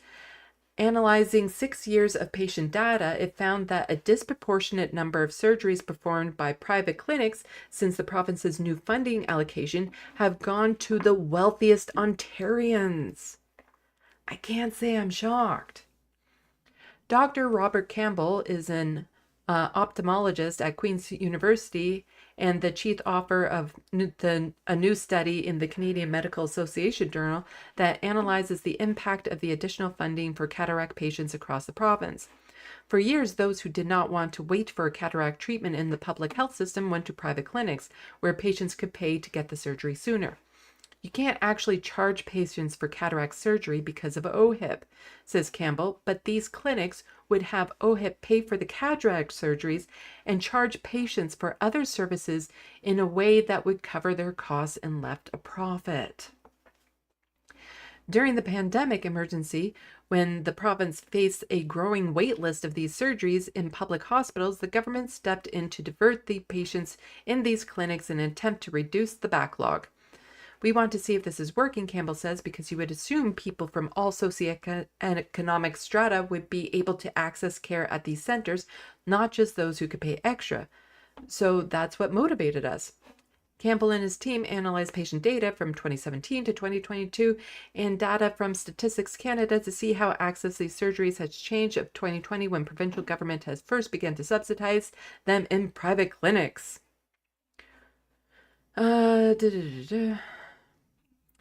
So what we did is divide the people into 5 different strata by socioeconomic status and compare their rates of surgery before and after the policy change, Campbell said.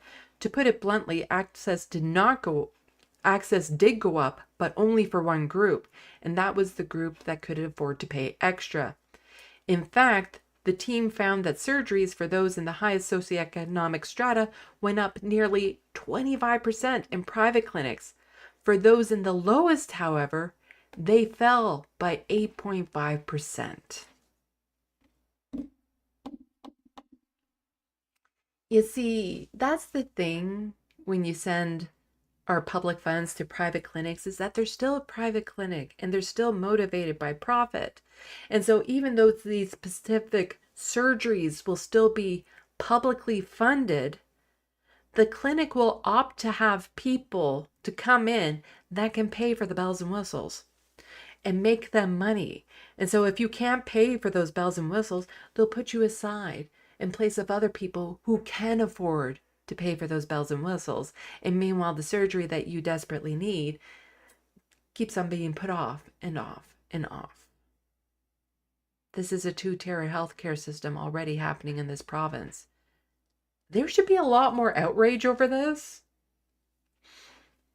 But the thing is about this healthcare is that quite often people don't know enough to be outraged. You don't know it's a problem until it hits you.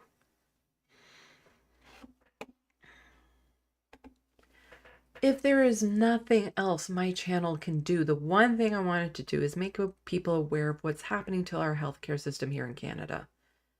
That is the primary thing. And I want people to know that this is an issue. I don't want people to find out the hard way when they need services. Because even I can think back to when I was a kid, and the type of healthcare I could get back then is drastically different than what I can get now. Like now there's like 5 or 6 different things that I would like to just casually go see my doctor for. You know, like, oh, can I get on some ADHD medication? There's this, skin issues that I have. I want to know, maybe it should be tested by a dermatologist. Like all these little things that I just don't even bother with because it takes so long to actually get in to see her. And then quite often, some of these issues are just dismissed. Depends on if I get to see her or somebody else who's filling in for her. No idea of my history, no follow-ups on certain things. It's a mess. It's a mess.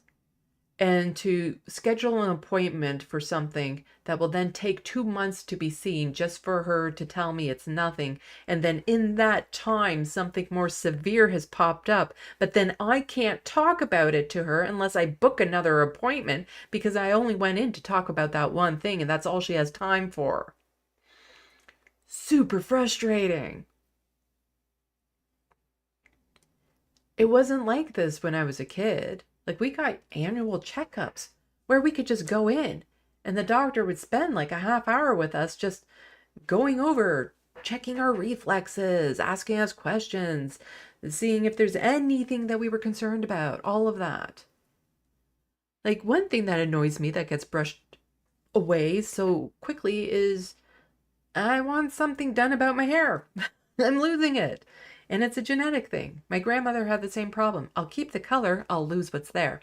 When my grandmother was in her 70s, she still had color in her hair of what was left. And she just has wisps of hair left. And a lot of people, when you see me on video, you think, I have a lot of hair. Because I have a lot of volume in my hair. My hair is curly, and so you see it, and it's all puffy. But if I do this with my hair...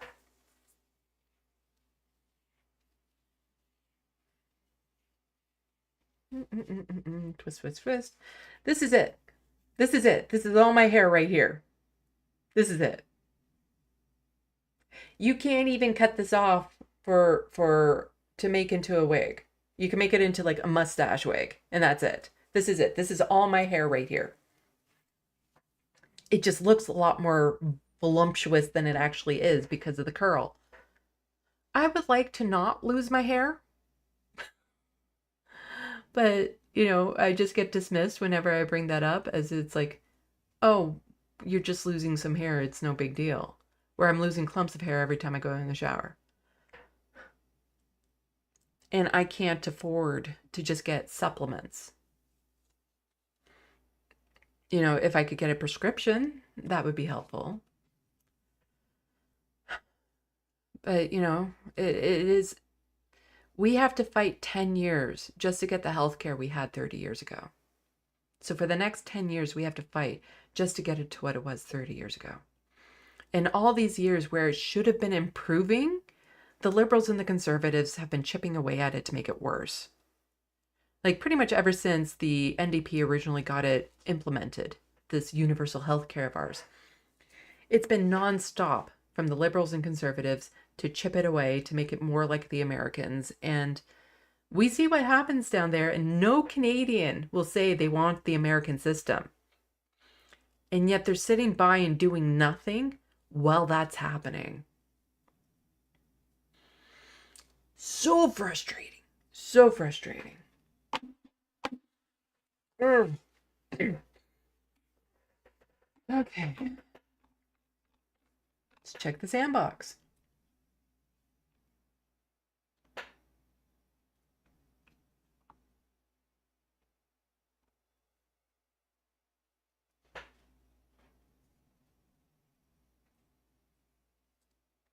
Soul Life saying dying is cheaper. I think it's my grandma begged not to be discharged and she didn't even survive the ride out of the hospital. So sorry to hear that. So many tragic stories of similar things happening in this country where somebody gets discharged from the hospital, the wait times are too long, or, the doctors just say, oh, they're drunk or something, and they're sent away only for them to die hours later. So many stories about that. I've Googled it for something and I was just horrified by the amount of stories I came across.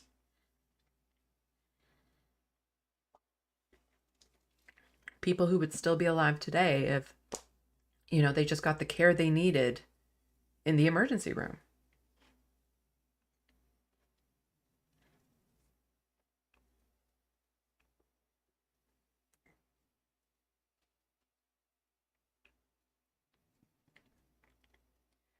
Let's see.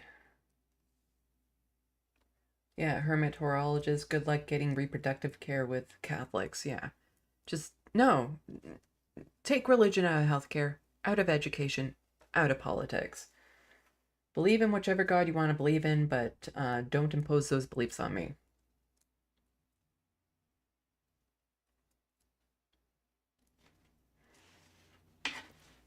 So, Life, the Americanization of Canada is sad. It means America will never Canadianize too probably.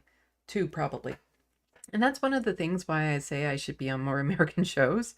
And part of my pitch is, we're so entwined, our two countries. And one thing I know Bernie Sanders used to do it all the time is say, like, just over there, across that border, you can get the medications cheap and blah, blah, blah. Or over there, they don't have to wait and this and that and the other thing. And the Americans like hold Canada up as an example of what the healthcare could be. So what happens when they can no longer point to that? When it has crumbled so much, there's nothing to point to.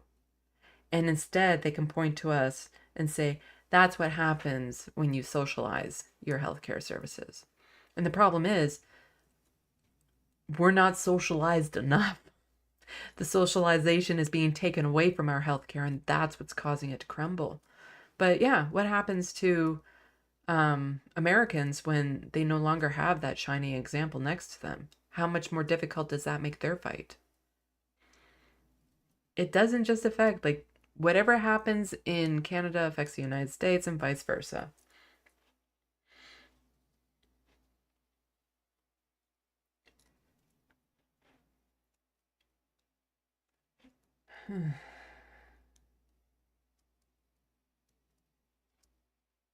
Groove Dragon, Canada needs a wall on the border. Yeah, there was a clip not too long ago about, oh, those Canadians are because, it's not just the southern border they have to worry about now. It's the northern border and all the people sneaking over the northern border. And it's like, I want to say that's all bullshit, but it's kind of true. Because The number one people to overstay their visas in the United States is Canadians. And so there are more undocumented Canadians in the United States than so many other groups.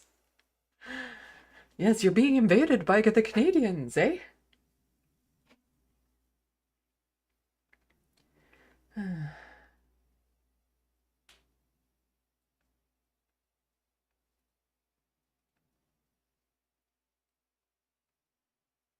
Let's see, let's see. Lots of activity in the sandbox. Thank you, everyone.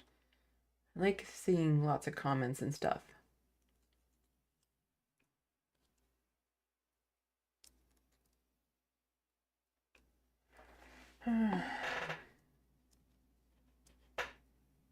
Good for Gabby. I'm outraged as fuck. Yeah.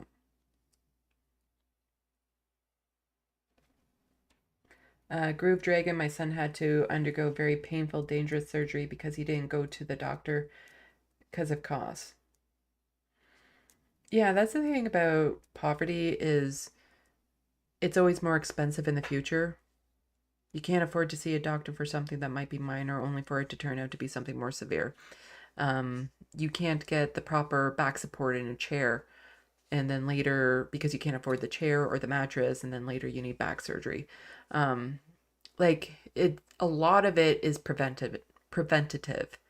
And when you can't do the preventative element of healthcare or finances and stuff, then it becomes so much more expensive when you're forced to deal with it because you have no other choice, as opposed to having the money to just be able to take care of it when it was an issue.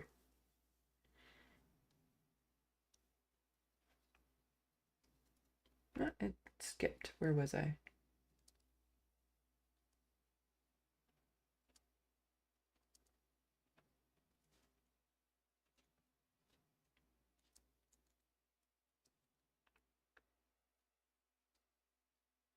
Shirley saying that's so weird that y'all used to be able to just could go to the doctor, like get treated for all that stuff and not die preventable illnesses in Canada and not be mired in debt for life.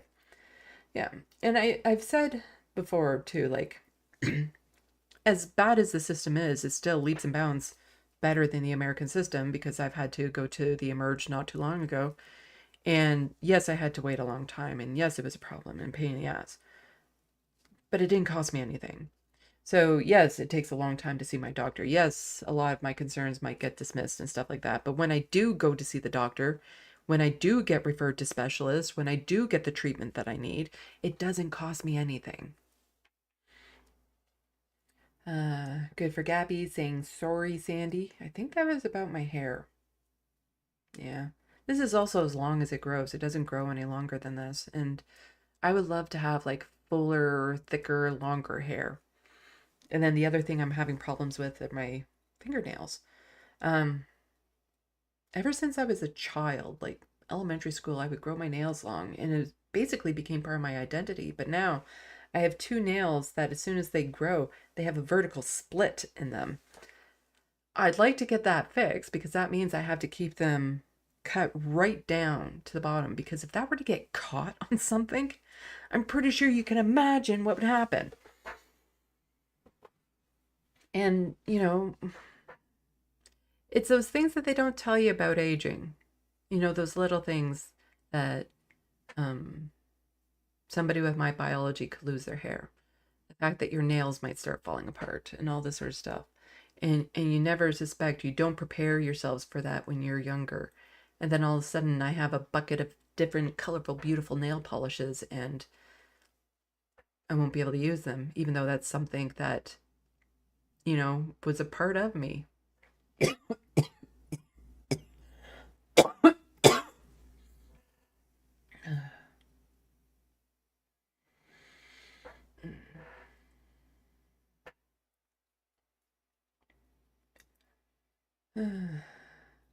Let's see. Nina Canadian, we need to make sure that we don't lose what we have. Any privatization needs to complete a robust system that delivers equal human rights. Yeah, it is. And people don't understand how difficult it is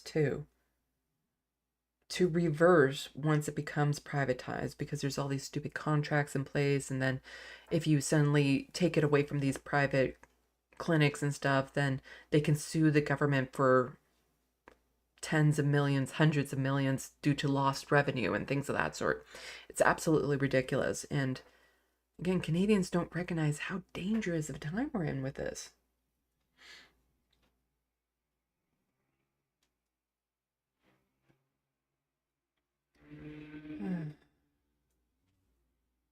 Let's see. Roger Babin. Don't know if you've been in the sandbox before, so welcome. And I think I see a Sept Evans. Don't know if you've been here before, so welcome to the sandbox. And it's entirely possible I have seen your name and read your comments, but I'm horrible at remembering that sort of thing. But Roger says, I remember my mom talking about a lack of funding in the healthcare back in the 90s. The problem we see now has been ignored for decades. Yeah. It's been a downward spiral. Okay. Let's see. That's a one-off. Well, it's kind of connected to this one. Yeah, let's talk about it because conservatives are horrible. And then that would lead into those. And that. Okay, and then there's that. And then there's... Sorry, I'm just looking in the order of all my tabs. I still have like a bazillion to go. So it's not just healthcare conservatives have it in for. It's also every culture war that was popular in the United States is now popular in Canada. And the conservatives are going hard, like really hard on it. And it's disgusting because a lot of the people targeted are vulnerable people, trans individuals, people living with addictions are targeted. Absolutely disgusting that this is now an issue when before it wasn't a problem. Saskatchewan school divisions ready to enforce pronoun law when classes start next week. I've talked about this a bunch on my channel and why Scott Moe, the Premier of Saskatchewan, who, as a reminder again, killed someone, used the notwithstanding clause to take away the rights of children. So school divisions in Saskatchewan say they will be enforcing the province's pronoun law as children head back to class next week. Students under 16 who want to change their names or pronouns in school will need to have parental consent. Now, as a reminder, but I'm sure most people who watch my channel know, if there's someone under 16 who doesn't feel safe telling their family and their parents about a different pronoun or name, that's because they're in danger if they do. They're not in a healthy household. They're not in a supportive household. So then what this does is it forces the teachers to either misgender this child or out them to their parents. Not a nice situation. And a lot of people are saying, oh, well, if the student wants to have all their documents changed and blah, blah, blah, then the parent has the right to know. But these laws go further than that, because a lot of the teachers and administration would understand it's like, okay, so we can't change it officially on your school document, but at least informally in class, they would still refer to the child by their preferred gender and name and stuff of that sort. And that's not allowed either. So not even on an informal basis, unless they have parental consent. Jason Coleman, a superintendent at Regina Public Schools, says the division will comply with the legislation while being respectful of students and parents. Now, they don't really have a choice, though. Like, they're saying they're comply, but the schools don't have a choice. This is the law in Saskatchewan. So for them not to do it would be breaking the law. So, of course, they're going to say that they're going to comply. A spokesperson for Saskatoon Public Schools say all employees are expected to follow the legislation and its enforcement is no different than with other policies. Initially introduced as the Minister of Education Policy in August 2023, the pronoun rules drew immediate pushback from the University of Regina's Pride organization, UR Pride, which launched a legal challenge alongside Eagle Canada. To prevent the pronoun rules from being struck down, the Saskatchewan Party enshrined, that's Scott Moe's Conservative Party, enshrined the policy into law last October, invoking the notwithstanding clause to shield it from a potential court order.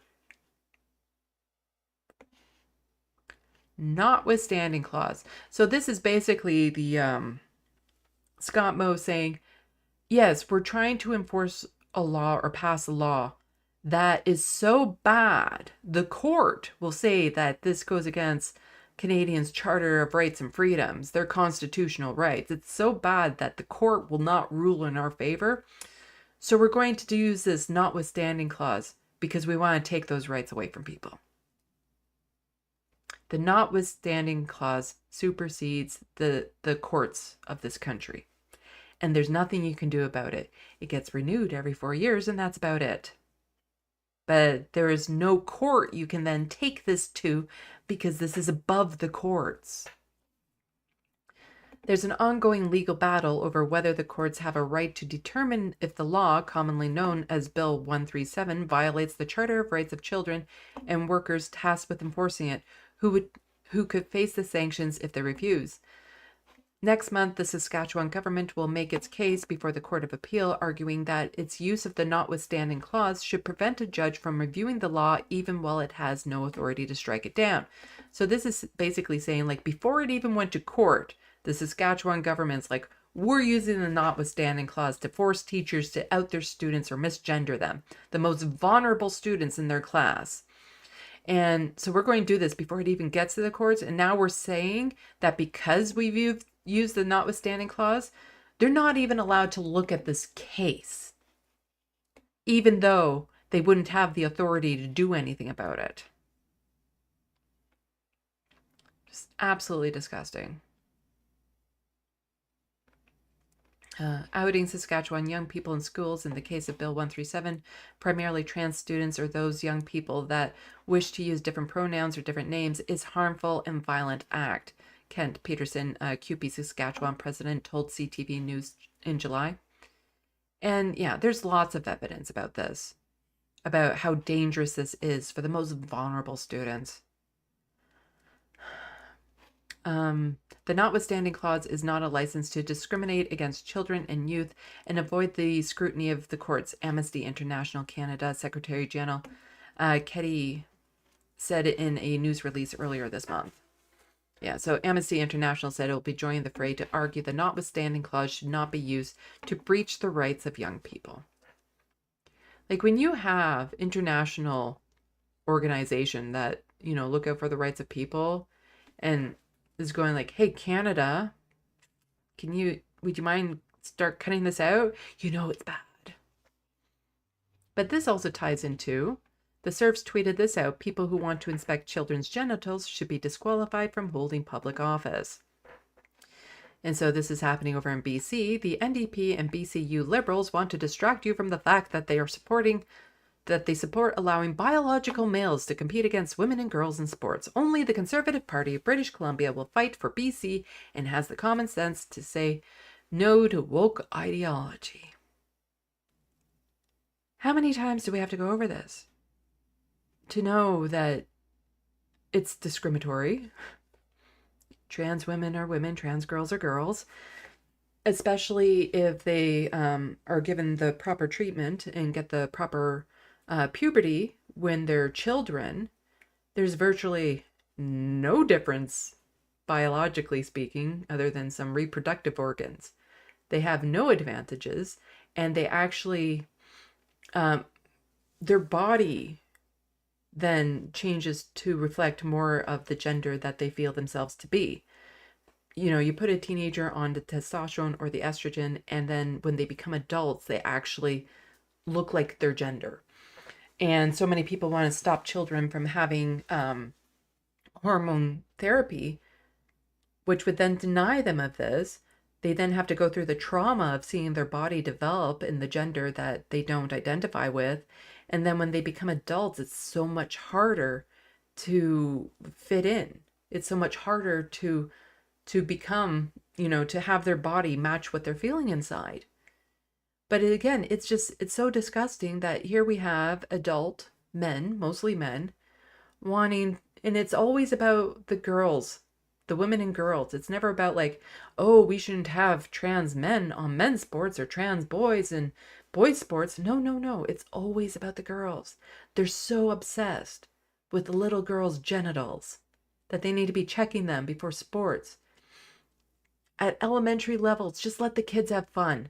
Just let them play. It's disgusting that they put so much of their focus on this when we have healthcare systems that are crumbling to pieces.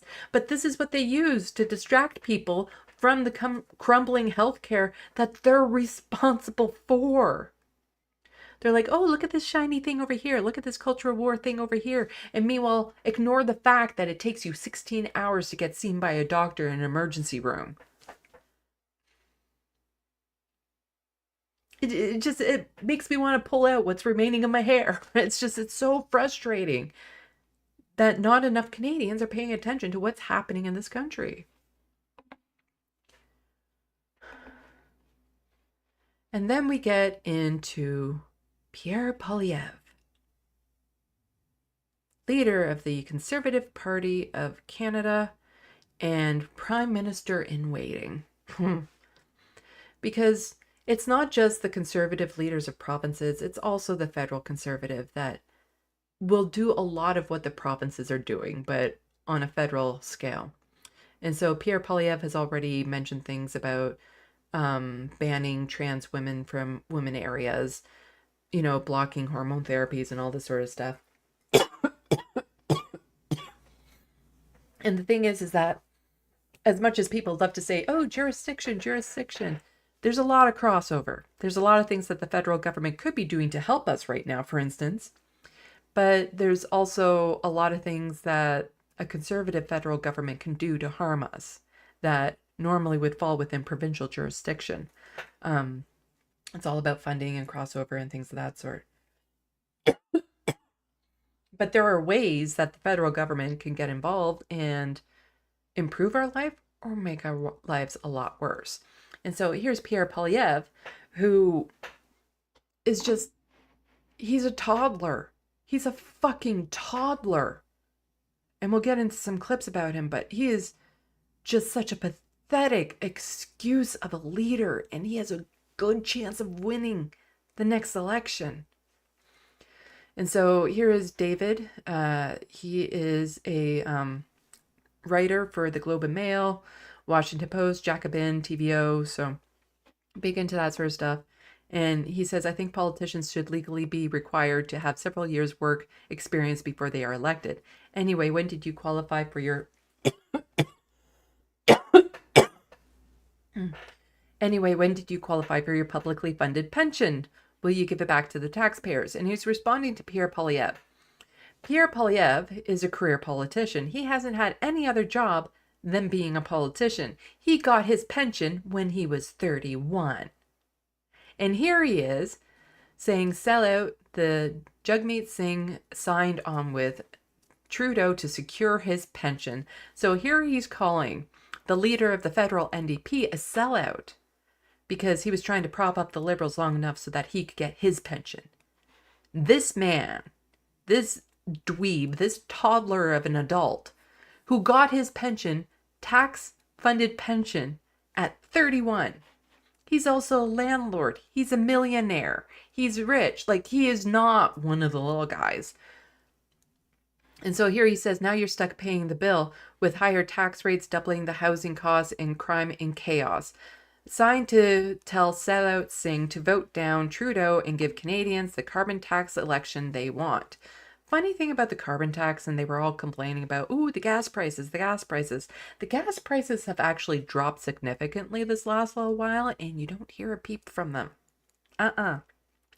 Because when it comes to a lot of the cost of living things, the government has actually not that much to do with it. It's all about corporate greed. And the government could do more to maybe tap down that corporate greed and get that under control, or offer more socialized services to help compensate for the fact that corporate greed is making life unsustainable. But instead, you just have Pierre Poilievre like, oh no, it's all just the federal Liberals government's faults for the housing crisis, the crime, the chaos, and the crime and chaos isn't what you think it is, and higher taxes, but it's only for certain groups. Like they always talk about the capital gain tax, and it's like, not too many Canadians make enough to have to worry about the capital gains tax, and yet that seems to be all they focus on. But here he is whining, using names like, again, you look down at Donald Trump, and he likes to call his rivals names, and so here he has sellout thing, just absolutely schoolyard pathetic adulting by this man. And just an example as to who this person is. Corporate lobbyists are flocking to Pierre Poilievre's Cash for Access fundraiser. More than 100 active or recent corporate lobbyists have attended the Conservative Party's Cash for Access fundraisers since Pierre Poilievre became leader. Yeah, Conservative leader Pierre Poilievre took aim at Canada's corporate lobbyists in a speech a week ago to the Vancouver Board of Trade, saying they were utterly useless and that under Conservative government they would no longer write a policy statement and expect it to be implemented. But in the past weeks and months, his party has in fact widely opened the doors to them. Poilievre has rubbed shoulders with more than 100 active or recent lobbyists at a dozen fundraising events since he became leader in 2022, a breach investigation has found out. Again, not going over the whole article, but it's here for people if you want to read it, but this isn't it. There's also this. From Press Progress. Big real estate executives among top donors to Pierre Poilievre Conservative. Real estate executives? What? Wait a sec. Didn't he say something about this? Double the cost of housing. He's concerned about that. And yet, here he has real estate executives among the top donors. Well, he is a landlord. Executives at big real estate companies profiting off and even driving up high real estate prices across Canada are listed as donors to the federal Conservative Party Elections Canada records show. Conservative leader Pierre Poilievre has been railing against high real estate prices and presenting himself as the solution to Canada's housing affordability crisis. Yet Poilievre's party also appears to have received financial support from top executives at some of Canada's biggest real estate investment trusts. So how can we trust this person, this toddler of an adult, to look out for the best interests of people who maybe aren't rich? When all of his top funders, all the fundraising events he does, it's all targeted towards the wealthy. It's all targeted to benefit wealthy individuals already, because he's looking out for his own.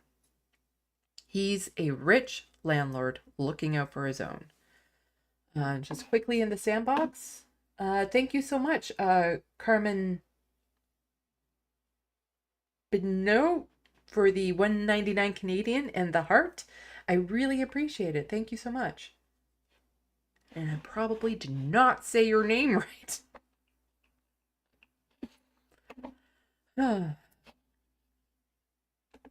But Pierre Poilievre has also, he's developed a style of banter with the press that is just beyond annoying. It is so fucking annoying, the way he talks to the press. And he gets away with it. And never before have I seen a leader this fucking childish. He is a toddler in a schoolyard. Like, I wouldn't even say he's like Trump, because yeah, Trump is immature and all this sort of stuff. But the thing is that he still strikes me as an adult. He's an adult that's losing his mind and is a horrible individual. But the way he talks still comes across as coming from an adult. Pierre Polyev literally comes across like he is standing in a schoolyard. It is beyond pathetic.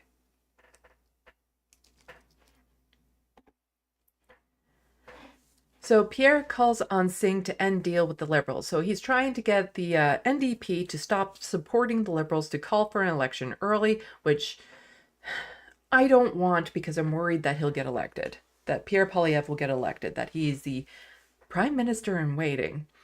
I'm not happy with what Jagmeet Singh has done with his, with his ability that he's propping up the Liberals. He hasn't gone nearly far enough. He hasn't pushed for enough policies.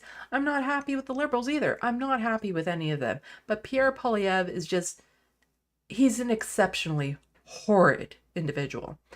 We're not going to watch the whole clip. It's 9 minutes long, but this is an idea of what to expect when he is he's at a press conference. These are professional reporters he is talking to. Well, I wouldn't have had to do that in this case. The reason that we have these strikes is because of inflation. We had last year the largest number of days lost to strike since 1986. What do we have in 1986? Inflation. Inflation leads to strikes because workers and unions have to fight to get back what they lost in purchasing power. Well, how did the... No.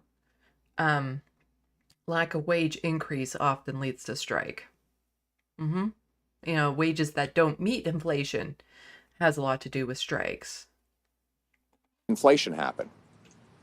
The government doubled the debt. Justin Trudeau printed $700 billion of cash. All provinces that are currently being run by Conservatives have, their debts have just exploded beyond belief. Conservatives are always whining about debts, but the Liberals, generally speaking, are not that bad with debts. Conservatives are horrible. They're horrible. But they're literally lying to you all the time. They're just flat out lying when he's up here. And the press doesn't call him out. They don't say, hey, this is a lie. They don't fact check him at the spot. There's no pushback in the moment. So the people who are watching him because they like him are never hearing the actual truth. He increased the money supply by 40% while the real economy grew by 4%. When you add money 10 times faster than you add the stuff that money buys, then you get inflation. And that screws. Maybe try increasing wages. Just saying. Maybe that's where you could help out people, by increasing wages. Over workers because they live off wages. If you're a billionaire, like the people Trudeau vacations with, then you don't have to worry about inflation. Like he also vacations with. Inflation because your assets are inflation proof or even inflation positive. You get richer.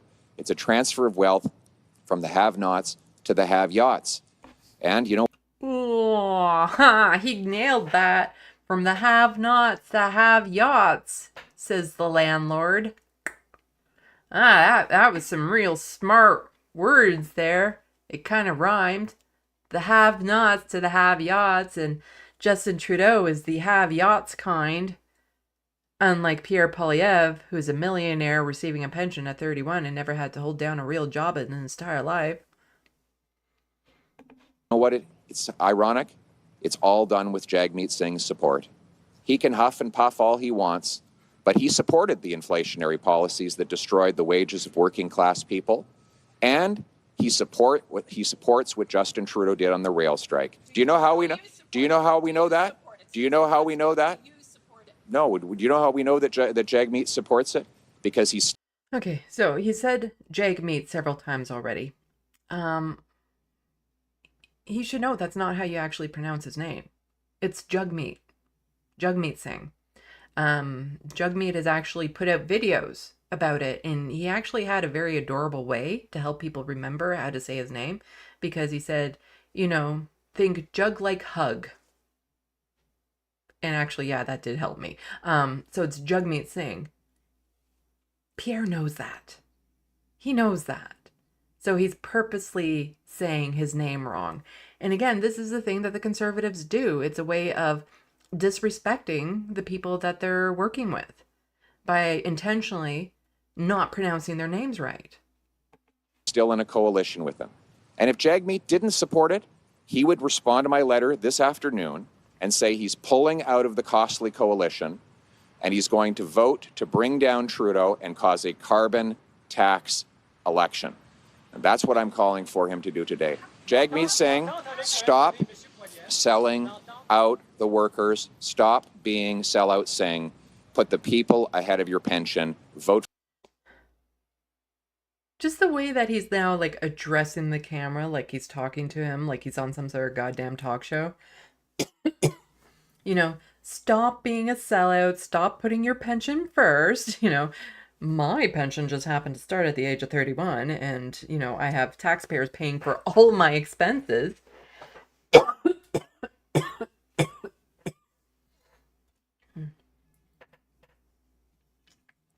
But this guy is such a fucking dweeb. The way that he's like, I'm trying to think of like what is comparable to the way he addresses the camera.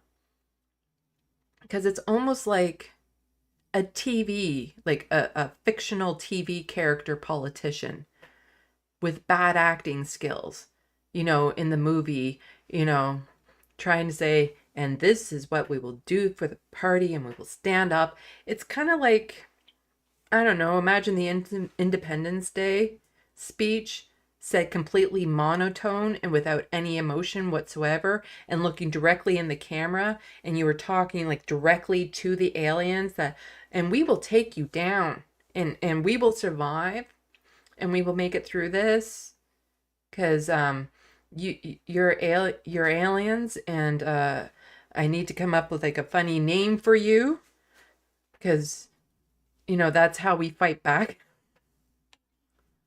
For a carbon tax election now. It's all catchphrases and name gratuite et l'insuline presque gratuite. Pilule, insuline, est-ce que vous allez garder ces programmes en place? Would you keep those programs in place? Yes or no? À ce que je sache, ces programmes n'existent pas As far as I know, those encore. programs don't exist. Ils font des promesses.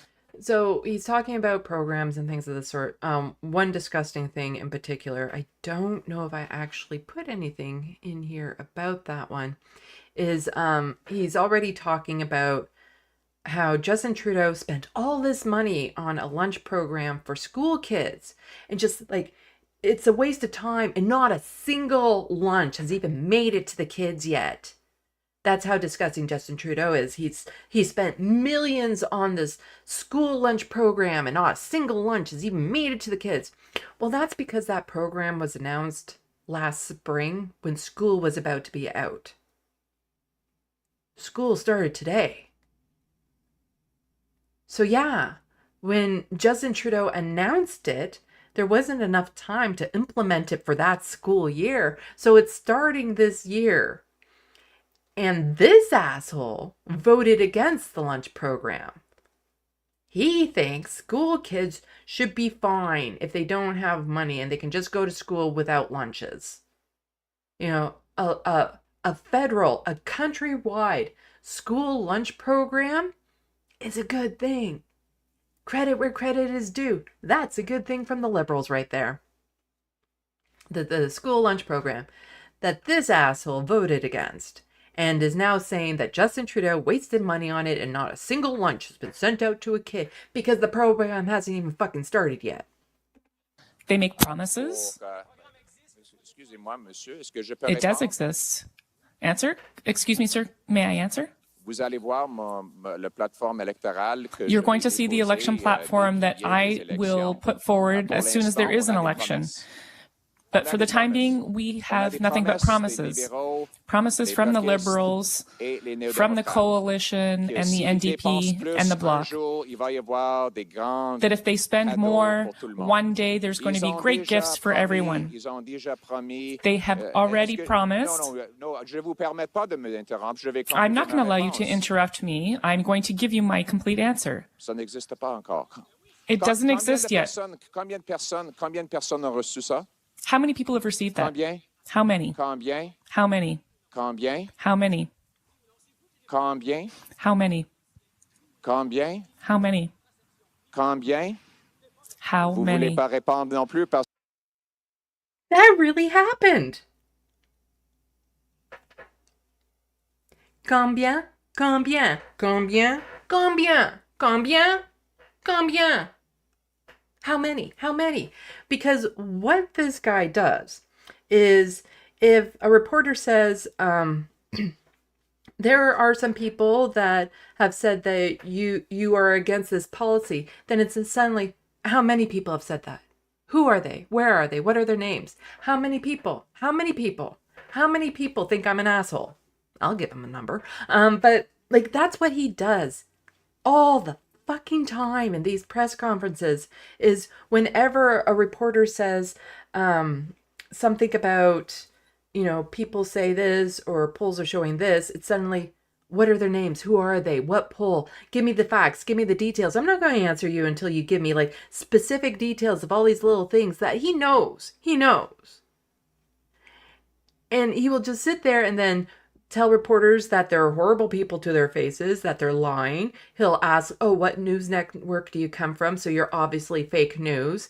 Like, and he will accuse reporters of just trying to interrupt him if they try to correct him or clarify or get him to clarify a question. And he'll just be like, you're interrupting me. No, how many people are you talking about? How many? How many? How many? How many? How many? No, I'm not going to let you, you know, get me to have to rephrase my answer so that it shows that I'm lying to people. Like, that's all he does.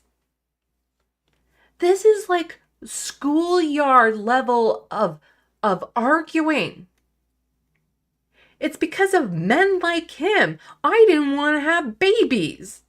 Because the thought of having arguments like that, where, you know, you're talking to a child and all they do is repeat back the same thing over and over and over again, would drive me fucking nuts.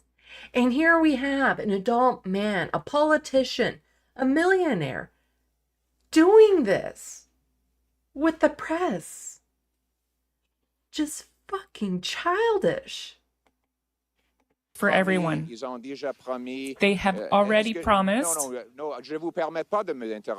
I'm not going to allow you to interrupt me. I'm going to give you my complete answer. It doesn't exist yet.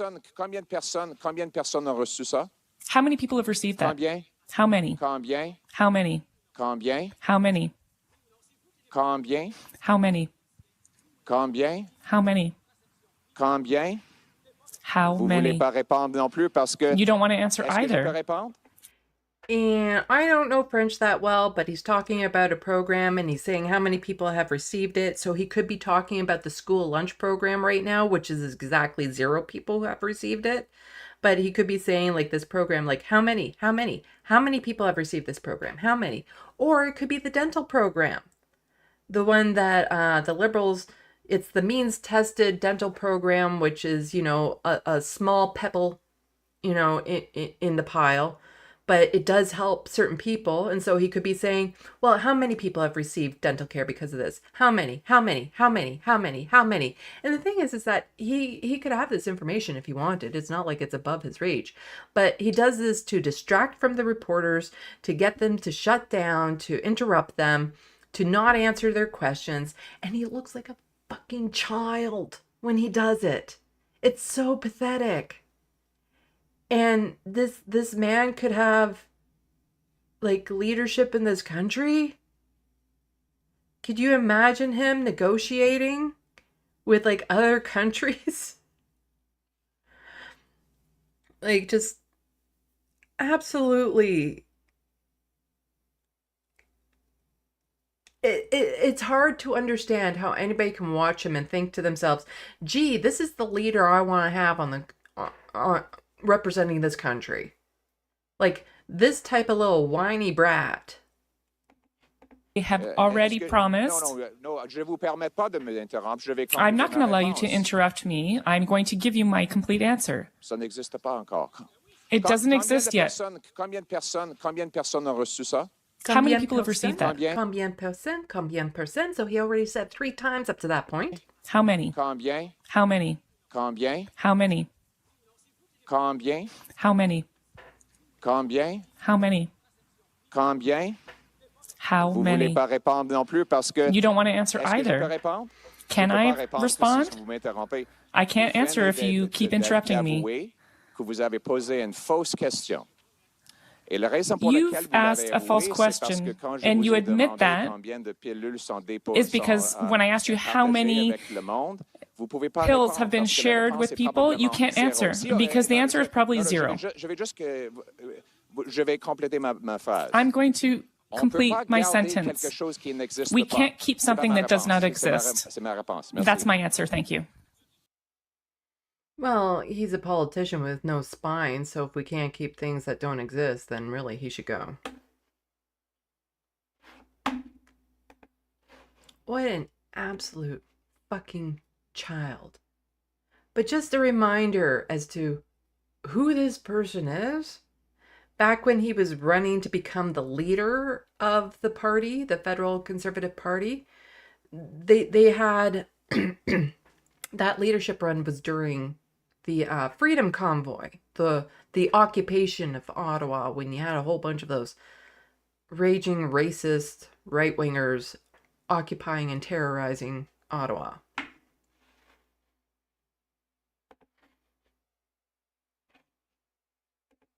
Who's them? You're talking about the Oxford Legion? That's Pierre Poilievre right there, marching with them. Leading the march, actually, while he was running to become leader of the Conservatives. They've been good? Yeah, they've been helping us monitoring traffic flow and stuff like that. And Just proudly marching with the Freedom Convoy truckers who terrorized Ottawa.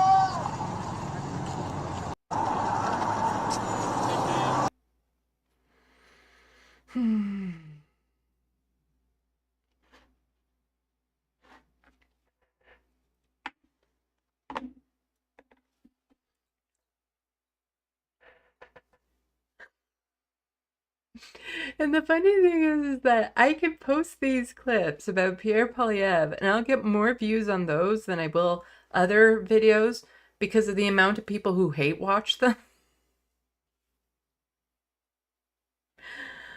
But then, like, what does this lead to? Like, when you have conservative leaders that are acting this stupid, like just this absolutely horrid, what does this lead to? Well, it leads to a very uninformed public, and a public that doesn't know who to blame, how to blame, and so they just yell.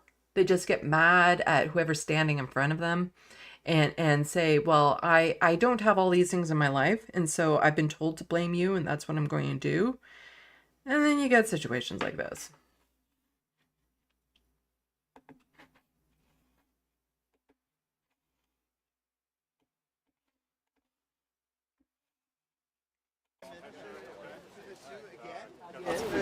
Let's start that over with volume on. hey, I'm good. Just one of the Well, we got donuts over here if you want to thank you for your hard work. I can bring some for my kids. Okay. The 25%. So, Justin Trudeau, he is very good at playing politics, of going out there, smoozing with people. He has a lot of faults, but he does have a certain level of charisma when he's talking to people, and he's not afraid to go right into the crowds, come across all nice, whatever. His policies are shit, though. And there's something that I'm going to point out about him in just a moment. But anyway, so here he is talking to some workers of a steel plant, and he's getting confronted by someone who's upset with him. Tariffs we just brought in on Chinese steel, so can help you out. That's going to keep my job, yeah. What about the 25% tariffs we just brought in on Chinese steel, so can help you out. That's going to keep my job, yeah. So just mentioned that the 25% steel tariffs will help this person, this individual here, keep his job. And he's like, yeah, okay, I get that. So fine. What about the 40% taxes I'm paying, and I don't have a doctor? The 400. taxes in this country are very confusing, no doubt about it. I've looked a little bit into it. He's not paying 40% taxes. He's not making enough at that steel plant to be paying 40% taxes. And often what they're doing is they're lumping in provincial and federal taxes plus fees to any sort of worker or unions and EI and all these other things that aren't really taxes. But they lump them all together and say that this is all just Justin Trudeau's fault. And I don't have a doctor. The 400.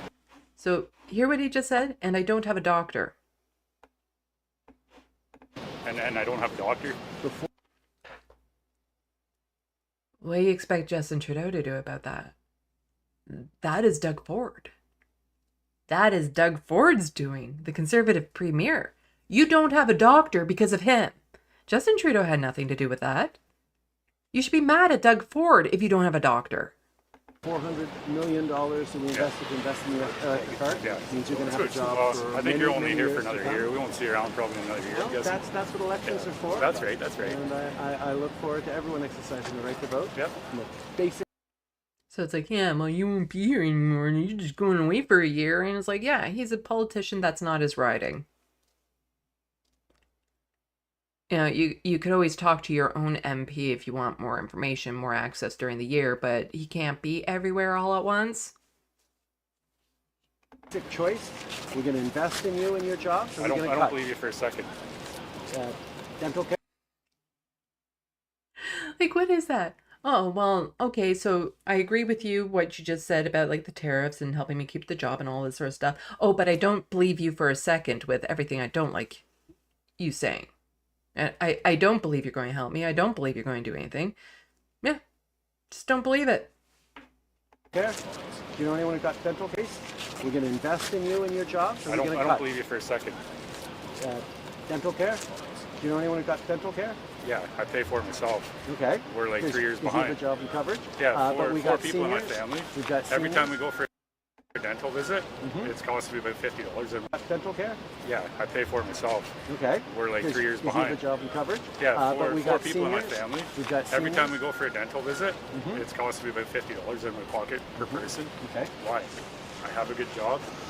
You're not really doing anything for us, Justin. So if he has to pay out of pocket every time he goes to the dentist, then that's his work, not giving his benefits. Now, I think there should be universal dental care. So I do kind of blame Justin for that. But Justin was saying, like, do you know anyone who has received the program? I do.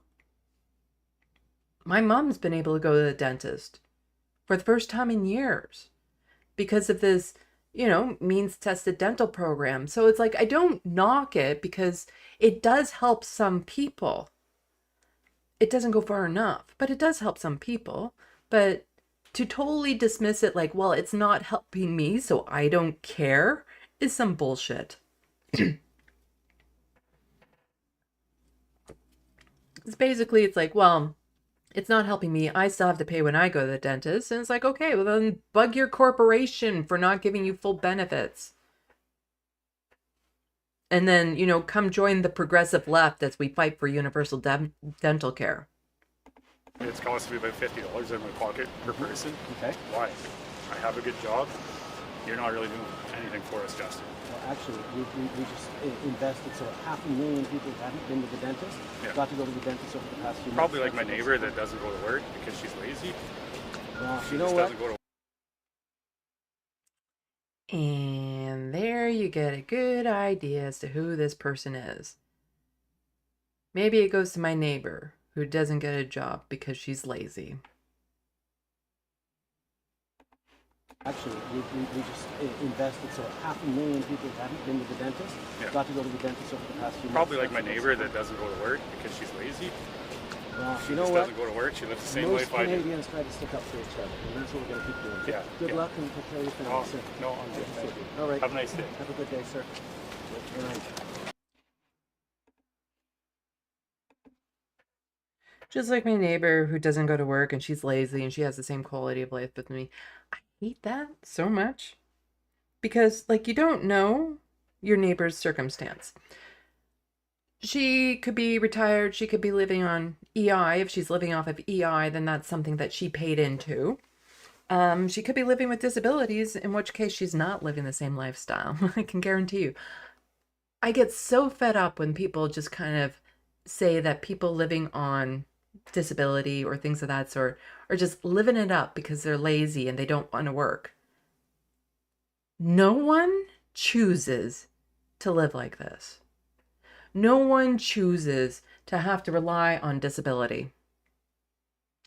It does not provide you with a decent quality of life. And if I could hold down a well-paying job and not have to worry about, bills and all this sort of stuff, that'd be nice. That'd be really nice. I'd really like to be able to do that, but I can't because my mental health won't let me interact with people. I hate that bullshit answer. And then it really does kind of just go in for himself too. Because it could be instead of like, here are these people who aren't suffering, so they should be suffering too. Instead of saying, I should be able to live that life as well. I have some conservatives in my family, so I know this logic where it was like, oh, some prisoners went on strike once because they weren't getting meat enough in their diets or whatever in the cafeterias. How dare they do that? They're so entitled, blah, blah, blah.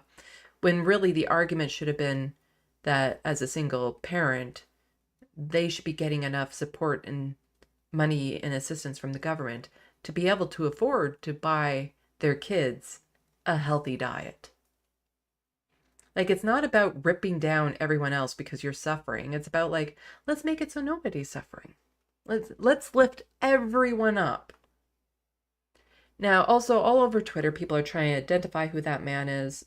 Don't bother.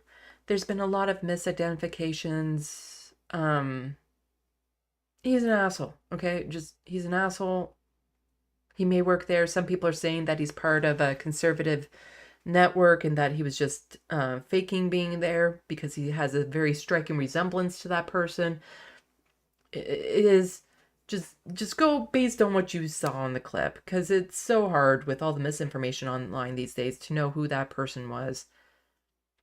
But just go based on that clip. But it's the thought that, ooh, that was a tense exchange between them, as the articles and stuff say. And it's like, no, actually, you see, Justin Trudeau is all that Pierre Poilievre isn't when it comes to dealing with people in the press and the public. And Justin Trudeau stayed calm. He didn't start calling the person names. He tried to see how he could help. He tried relaying information. Like I said, I have a lot of issues with Justin Trudeau. But he knows how to work a crowd. But speaking of my issues with Justin Trudeau, this one really gets me. It gets me a lot. All the time. All the freaking time. I hate him. Justin Trudeau tweeting out, "The murder of 6 Israeli hostages by Hamas terrorists in Gaza is devastating and enraging. Canadians stand with the victims' families in your grief. Hamas must release all hostages, lay down its arms, and have no future in the governance of Gaza.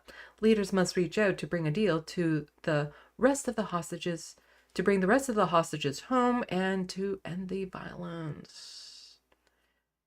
He has never once tweeted out about the victims of the Israeli government. The people who have been slaughtered in Gaza. Never mentions them. Never gives a number. Never mentions any particular instances of them. And always about the Hamas terrorists in Gaza, without ever saying the terrorists of the IDF and what they do to people. And he's not acknowledging the fact that there could be a ceasefire right now, but Netanyahu doesn't want one. He's the one that's been holding it up, not the people in Gaza. They wanted to negotiate. They wanted hostage exchanges, but Netanyahu didn't. And this is, why Justin Trudeau is a big piece of shit. He is a Zionist through and through. There's actually footage of him saying, Zionist is not a dirty word. Yeah, it is. And He's been absolutely horrible on this.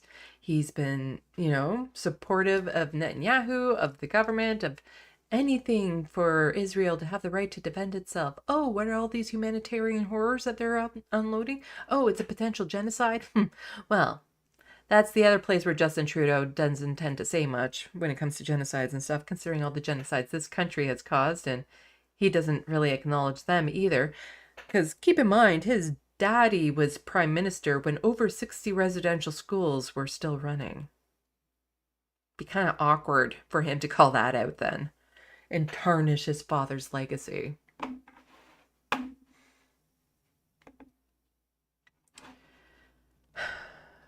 But I would rather Justin Trudeau back in power again than have Pierre Poilievre. I don't want either, but right now there's no other, like, Jagmeet Singh.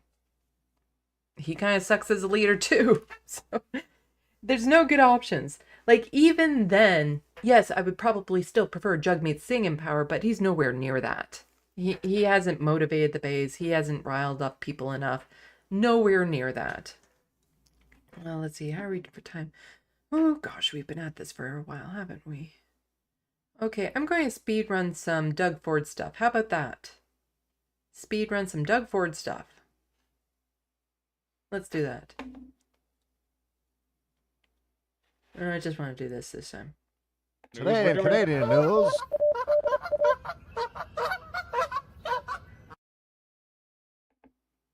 Yes, today in Canada news, Doug Ford is another big piece of shit.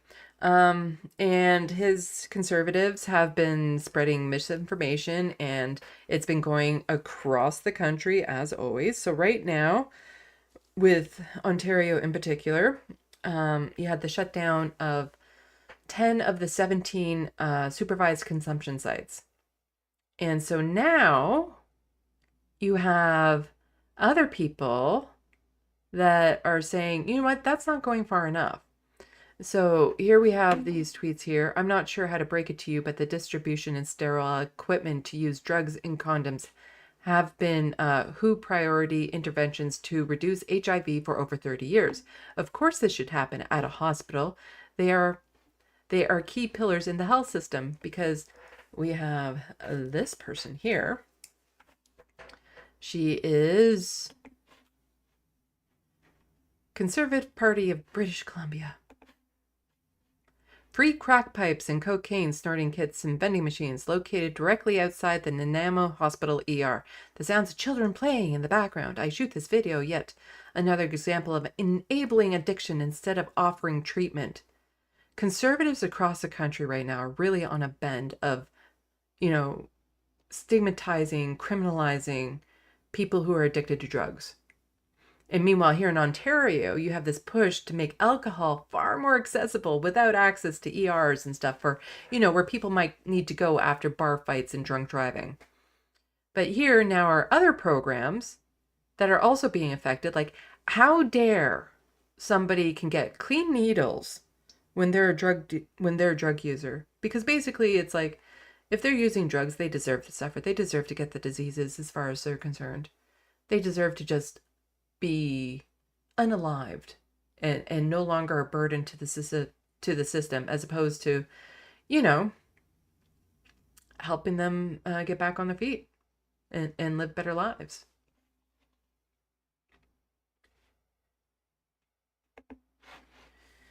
And speaking of the alcohol expansion here in Ontario, it's going horribly, because there's something here in Ontario that a lot of people, again, you have to live in the province to know, that in order to serve alcohol, you need a Smart Serve certification. And so TDOT resident is pointing out, so the Smart Serve course for retail workers was launched on August 22nd.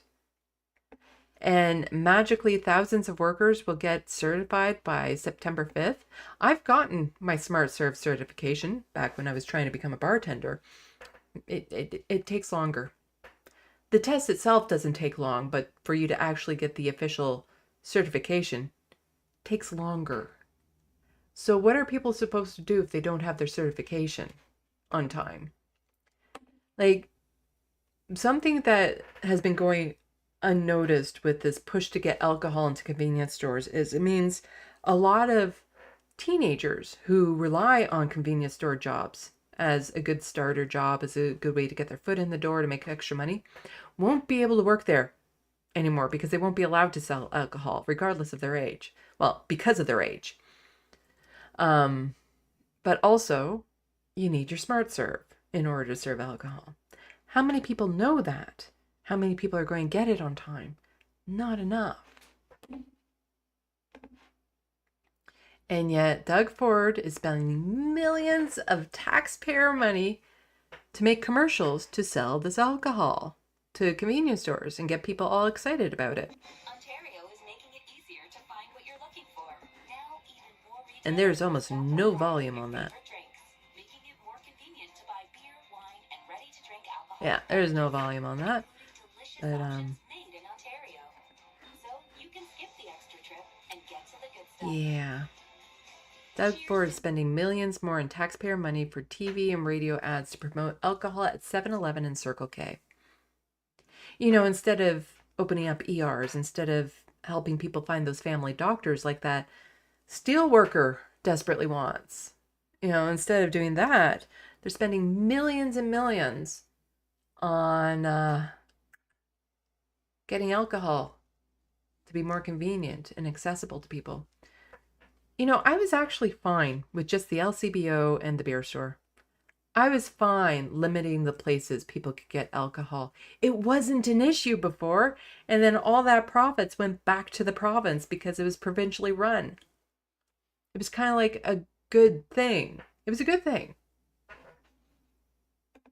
But then somebody is pointing out, and I've done a little bit of digging on this too, because this kind of caught my eye. And so Corrupt Ontario is the Twitter account here. And, you know, again, I have a hard time just looking at tweets and thinking and taking it at face value because there's so much fake information going around these days. So I looked up all these articles myself as well. Corrupt Ontario saying Ford paid $1 billion of our money to break agreements early because Couche-Tard, Circle K, wanted to buy 7-Eleven and the booze revenue had to be sorted first. Ford met 7-Eleven in 2001. Harper, as in Stephen Harper, as in former Prime Minister of this country, joined Couche-Tard in March. Ford announced the booze in convenience stores to June to happen by September. So I've worked in retail, head office for retail. So I also know that buyouts like this are conditional on certain things, or you need to have certain information first.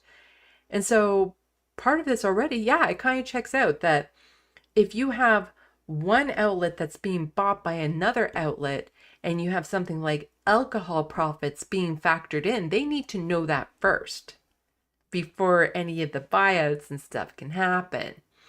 And so here is Doug Ford talking about getting alcohol into stores early because suddenly Couche-Tard, that's Circle K, wants to buy 7-Eleven.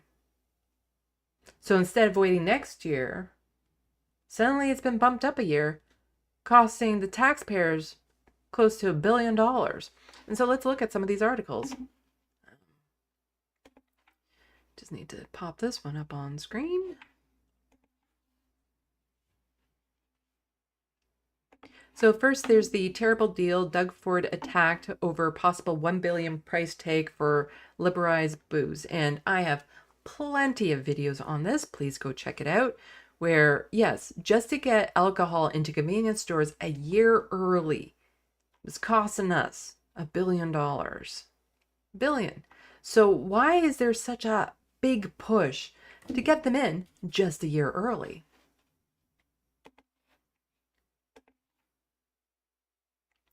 Doug Ford met with 7-Eleven executive at company's Texas HQ. Convenience store chain wants license to sell beer, wine for on-site consumption at 61 Ontario locations. And so this article is from a while ago, February 18th, 2021.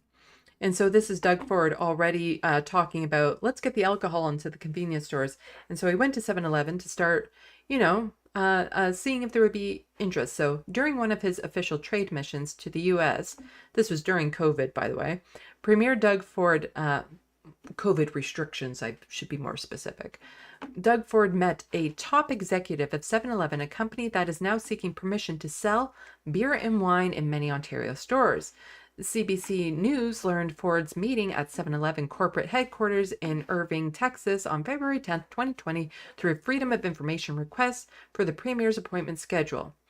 Ford spent 24 hours in Dallas area following the trip, blah, blah, blah, blah, blah. So yes, he was meeting a long time ago with 7-Eleven to see about getting alcohol into the stores. Well, now there's this.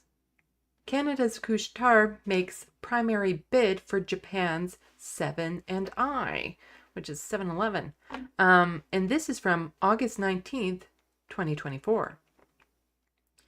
Japan's 7 & I, owner of the 7-Eleven convenience stores, said it has received a preliminary takeover offer from Canada's Alimation Couche-Tard, potentially the biggest purchase of a Japanese company by an overseas firm. The news of the offer shares of the Tokyo-listed company surging by almost 23%, valuing it at about 5.6 trillion yen, which is 38 billion. Couche-Tard, which operates Circle K convenience stores, is valued at roughly 58 billion. But the important thing is here to know that there has been this preliminary takeover offer of Canada's stuff. So this is why they would need to know more about the alcohol stuff before Circle K buys out these 7-Elevens. Like, this is why this would have to be settled first. And what's this here?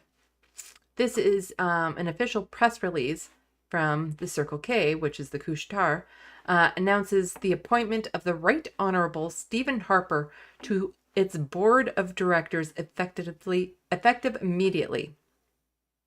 So, Alimation Couche-Tard announced today that the Right Honorable Stephen J. Harper has been appointed by the board of directors as the new member effective immediately. We are very pleased to welcome Mr. Harper to our board, says Alan Bouchard, founder and executive chairman of the board of Couche-Tard.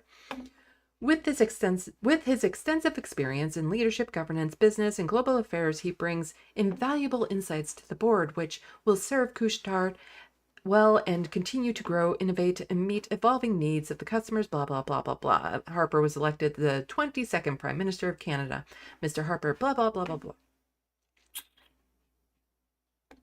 So basically, this looks like that Doug Ford was pushing to get alcohol into convenience stores because he has a lot of deals with people with alcohol to begin with, and he wanted to expand that.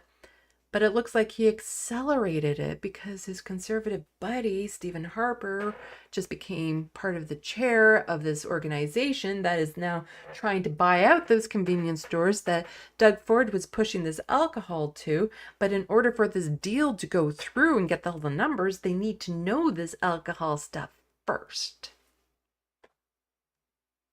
That is some bullshit right there. That is some...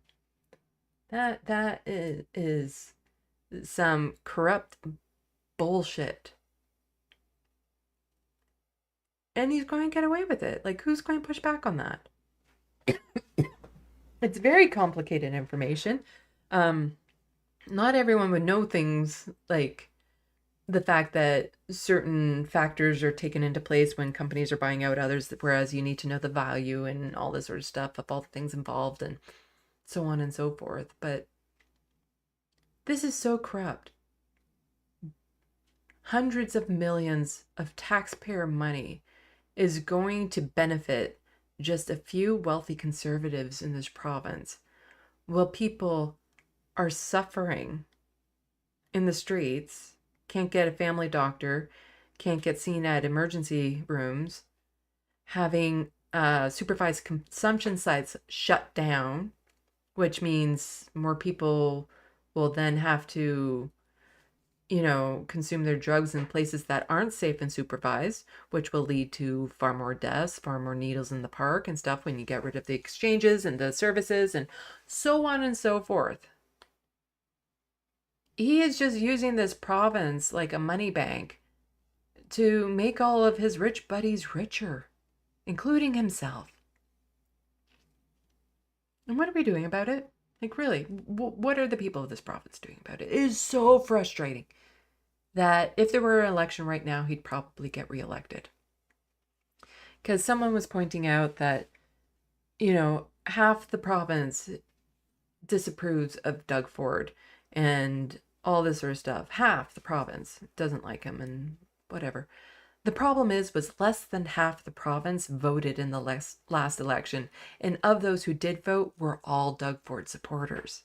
He got in with only 18% of possible votes.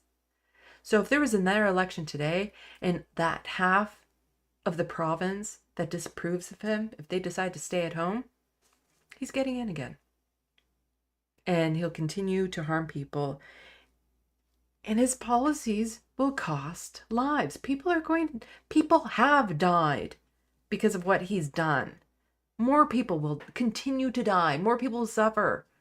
More people will end up on the streets because of rent prices and all this. This is just so mind-boggling how so many people can still support these people, because it's not like, you know, you have Pierre Poilievre. It's not like he's charismatic and can win people over.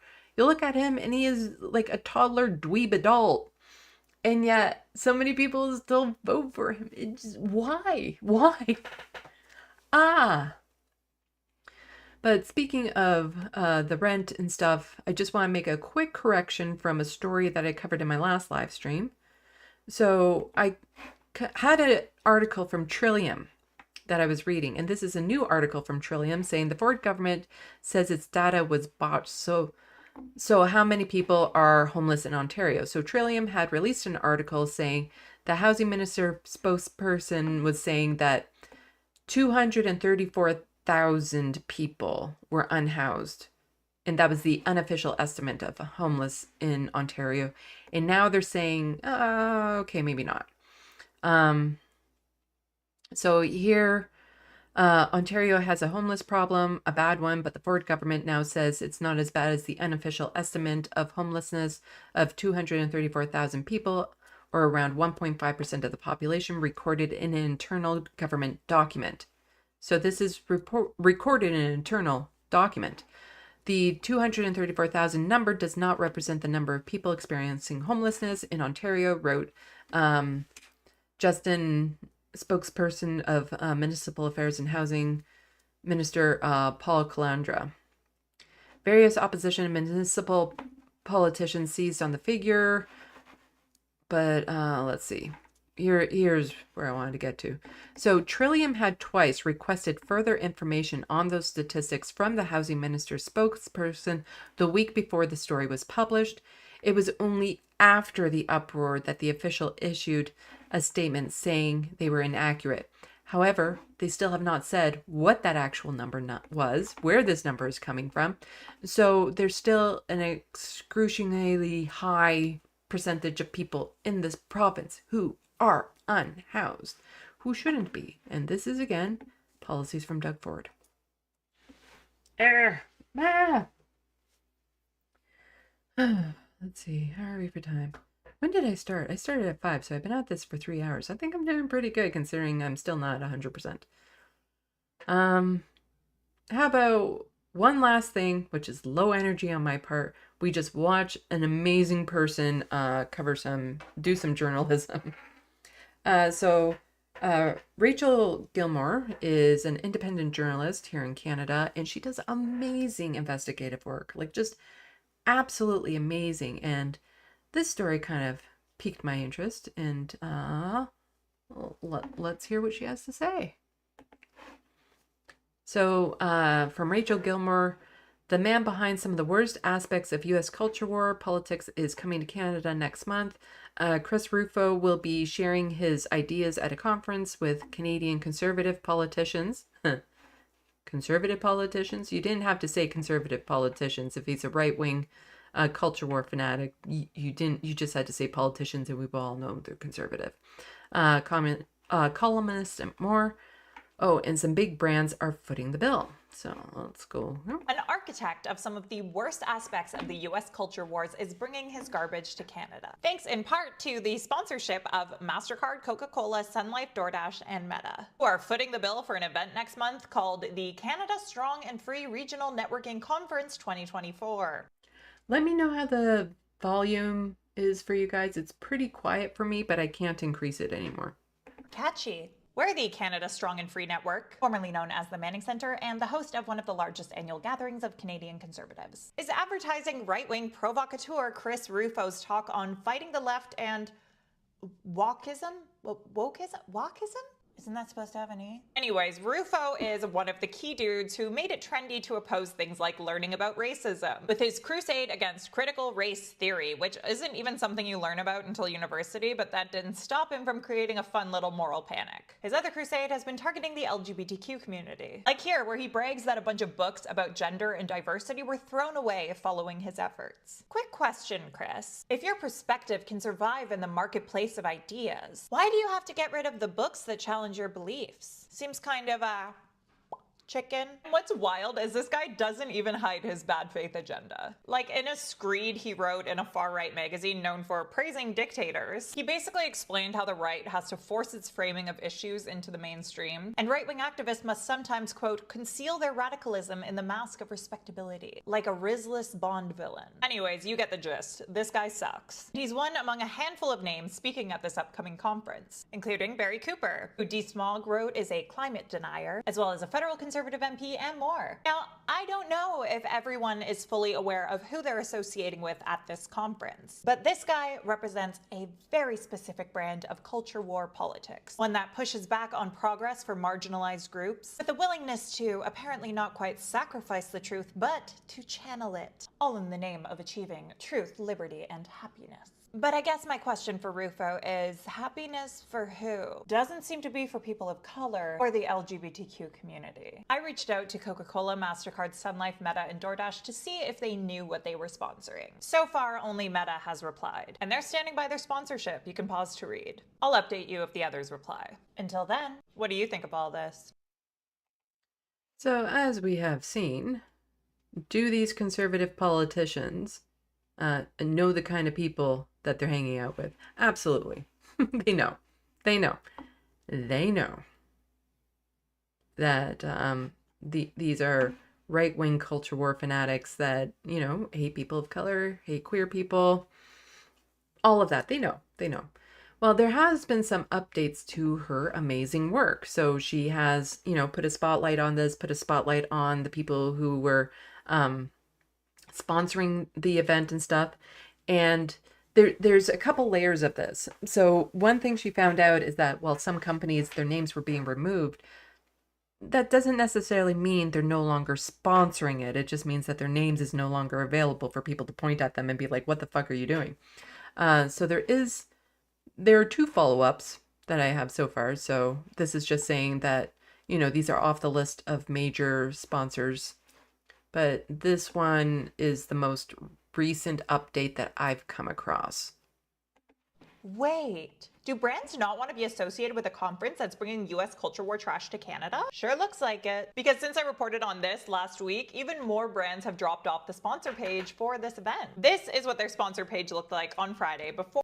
And this is just really good work on her part, that she can get the word out there. She can put the spotlight on these sponsors and really shame them. And they should be. And like I said, it's just, she does amazing work to actually get it to the point where these sponsors have, at a bare minimum, removed their names, and some have actually removed their sponsorship. For my first video on this. And today, it looks like this. CPKC, MasterCard, Bruce Power, the Canadian Bankers Association, and Sun Life have all dropped off the page. Though weirdly enough, only one of them, Bruce Power, has confirmed they actually pulled their funding. So it would be super cool if the other brands answered my emails and clarified whether they just took their logo off the page to avoid backlash, or if they actually pulled their funding. Because to date, more than 6,000 people have signed a petition opposing this event, called the Canada Strong and Free Regional Networking Conference 2024. You know, the one that's bringing Chris Rufo to Canada to talk about wokeism. He's a guy behind some of the worst US culture war moral panics. Like, he basically wrote the book on opposing learning about racism. In fact, a paper from the London School of Economics found that the debate that Rufo kicked off about that, quote, does in fact constitute a racialized moral panic. And when he's not busy drumming up moral panics around racism education, he also likes to attack learning about gender and diversity. Like here, where he's celebrating a bunch of books on gender going into the dumpster, which is definitely something that people who are very secure in their beliefs do. Anyways, I've reached out to every sponsor above the partner level for this event, but only a few actually got back to me. Bruce Power was the only one that confirmed they pulled their name and their funding, adding that for them, this was the right thing to do. Meta, on the other hand, basically both sides the issue and ghosted when I asked follow-up questions. While the Canadian Bankers Association told me they'd get back to me, were suddenly removed from the sponsor page after my email, but said no comment when I asked if they actually pulled their funding. And that's kind of the key question here, because beyond brands like Coca-Cola and DoorDash who are just pretending that none of this is happening, it's kind of an important distinction to understand whether the brands who pulled their names actually pulled their funding. I'd love to know, and those brands have my emails. A lot of them. What do you think of all this? Yay. So amazing work on her part. Support her if you can. Huh. I actually just got through like all the stories that I really kind of wanted to get through, which is good because I'm getting tired. Just want to show off my t-shirt here. Oops. Socialism doesn't mean taking wealth from those who work hard and give it to those who don't. You're thinking of capitalism. I got this t-shirt from, okay, so it's kind of a sad story. I had a friend who passed away in the summer, and he was a senior, like we knew this was coming. And at his service, they had up all these t-shirts because he collected these activism t-shirts with all the things that he did over his life, and he did a lot of activism. And so at the end of the service, with all these t-shirts of his that were hanging around, they're like, okay, go take one. Like, just anyone can go grab them type thing, which was just really sweet. Plus he had a lot of like pins that you would get at these events and stuff too, so I got a couple pins about socialism and whatnot. So it's just a nice way to remember him by having, I grabbed this t-shirt, and I'm kind of glad I did. But yeah, for people who are still new-ish to the thing, here's a drawing I've been working on. I still have a fair bit of work to do on it to get it done. But it's based on a photograph I took. But it's a drawing that I wanted to do that was like a low pressure drawing while I was sick, because it's further away from the subject, so I don't need to do like the hyper detail that I normally do. I'm not timing how long it takes me to do it. I'm not taking progress photos. I'm just drawing it, which is nice. Let's check the sandbox.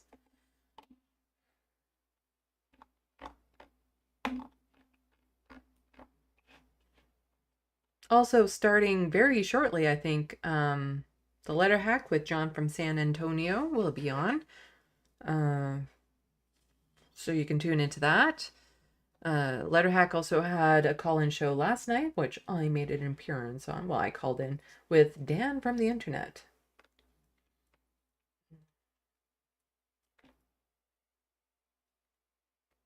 Let's see, checking the sandbox.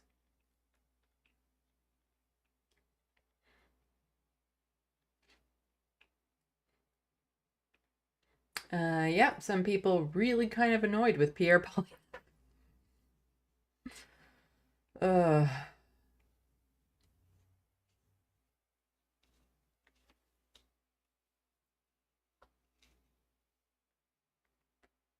Let's see.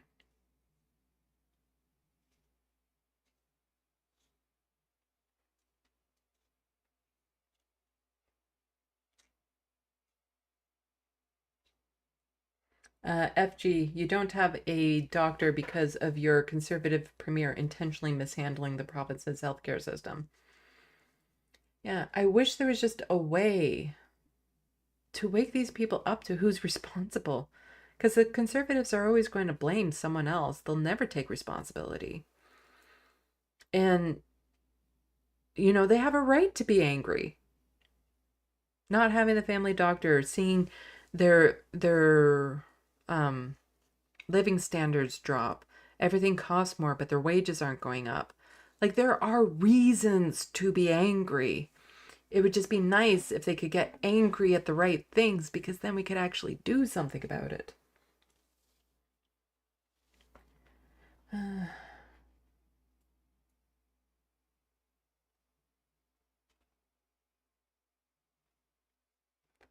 Let's see.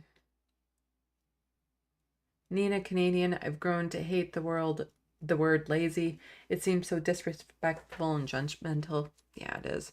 And I also saw she signed out for the night, so have a good night.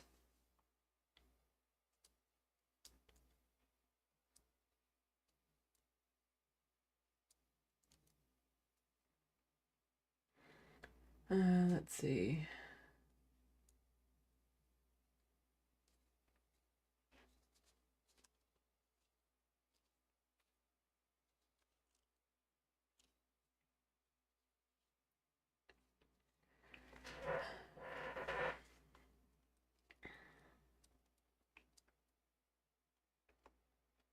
Just trying to find ones that I know the context and aren't part of a conversation that's already going on.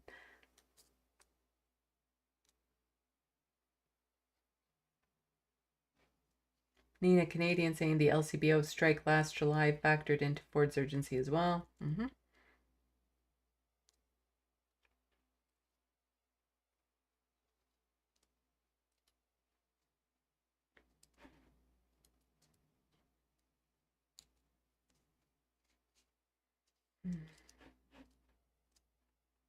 People could hear the clips. Okay. They were just really quiet to me, so.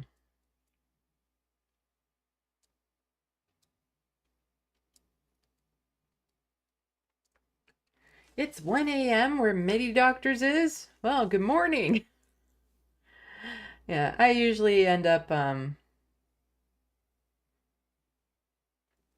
going to bed around 1 a.m. and then going to sleep like up to an hour later. FG 100 Sandy, it's so damn frustrating having to defend Trudeau. Yeah, I see a lot of parallels in the States right now because people are like, oh, well, Biden and Kamala Harris still do this and that and the other thing. And it's like, look at the alternative. Like, come on. And I'm willing to give credit where credit is due with the Liberals, because they don't do all bad, but they don't do, it's kind of like they don't do the best they can, but they don't do the worst they can. And unfortunately, because they choose not to do the best they can, a lot of people are left to suffer and fall through the cracks. Because, you know, like I said, my mom was able to get to the dentist for the first time in years because of the dental program that the NDP helped push through with the Liberals. But that should be universal. It really should be, and there's no excuse why it shouldn't be. And then that would just be one less expense on people's plates as well. Because, like, even with me, I'm on Ontario disability, so I get a certain level of dental coverage, but it doesn't cover everything. So there's some dental work that, again, it's that poverty is more expensive later on down the road. There's some dental work I should get done now that will prevent really bad things from happening to my teeth later that I simply can't afford, even on disability. Because disability just covers basics like cleanings and cavities and stuff. And then once I get too old for disability and I have to go on to CPP, then I don't get any dental coverage until I'm senior enough to get the partial dental coverage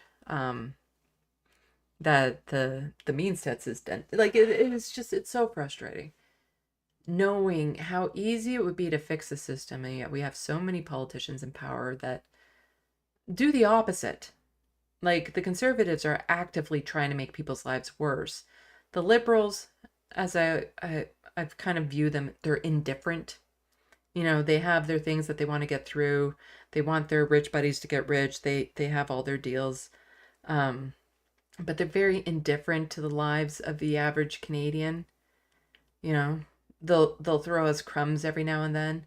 And then if the NDP were to actually get back to their roots, then they would be the party that's actually fighting to improve our lives.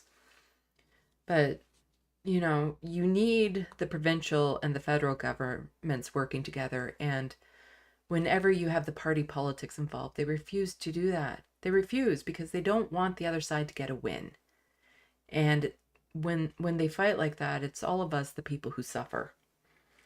And all the people like, you know, that steel worker that was upset with Justin Trudeau and stuff, they're going to continue to suffer, but they're blaming the wrong people. So frustrating, so frustrating. But also, celebrate again my channel getting over 7,000 subscribers. Woo woo. Thank you to Mike from the Humanist Report for coming on to my live stream, which is now the most viewed live stream. And it was clips from my live stream with him that help get my channel up over that 7K. In particular, us bitching about TYT. Ugh. People are going to get disappointed when they tune into my live stream thinking, they're going to talk shit about TYT. And all I do is like, healthcare in Canada. But like I said, that's how you know I'm not a grifter, because I'm not going to be making my channel into a TYT gossip channel. I'm focusing on what matters to me and, you know, trying to help improve the lives of Canadians. Trying to think if there's anything else. I don't know. Unless you guys have something to say in the sandbox, I can start wrapping things up and people can go check out the letter hack. I still need to eat dinner. I'm hoping to get on my walks more too, because now that I'm healthy-ish, the walks do so much good for my mental health. Just being able to go, and especially now because it's nice and cool in my area in the evenings. Oh, it's so great to go walking when it's like only around 10 degrees. Actually, I prefer my walks to be at 0 degrees, which for you Americans out there is freezing. Like, to me, that's the perfect temperature to go for a walk. I like it cold.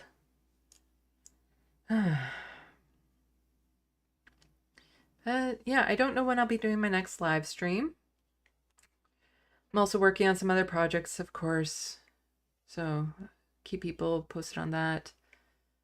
Hopefully I'll have some books published soon I can tell people about. I don't know how that's going. It's all up in the air right now.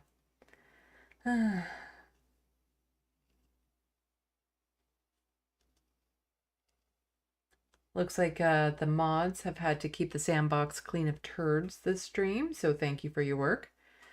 All right, I do all this stuff now, don't I? So for people, if you can, please subscribe to my new channel accounts on Twitter and Blue Sky that are LeftoftheBox official. I'm still primarily going to tweet out of my SandeeLovas accounts because that's where my bigger following is, but there will be a fair bit of cross-posting, but please, you know, follow those so I can help get them a boost. All these things. If you can, please become a patron. That's the best way to help my channel on a consistent basis. Every little bit helps. I appreciate everyone who's become a patron so far so much. Like, it might just be a little to you, but it makes a big difference to me. I also have an Amazon wish list in the description box below, which I unfortunately might be adding a lens to my camera too soon because it seems to have stopped working, which is super frustrating. Yeah, thank you to all the people who have already purchased me something off the wish list. Like, anything from the list will make me smile. You know, big, small, it doesn't matter. One less thing for me to buy, something to treat my cats, something to treat me, it all makes a difference. Yeah, follow me on these things. I'm still primarily on the hostile fart sauna though. I should probably do more with the Instagram and TikTok, but I only have so many spoons. Let's see if there's anything else in the sandbox to check before I sign off for the night.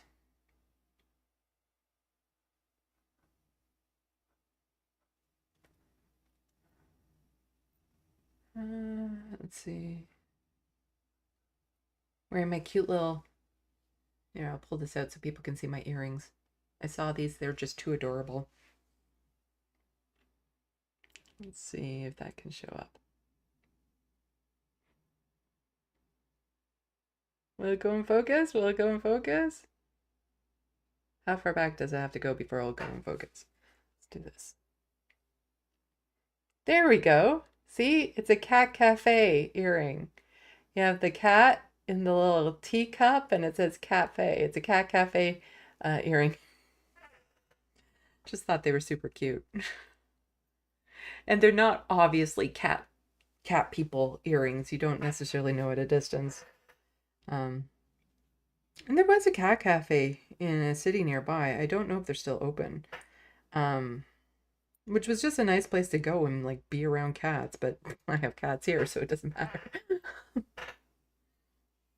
I have my 3 babies here. Oh, right.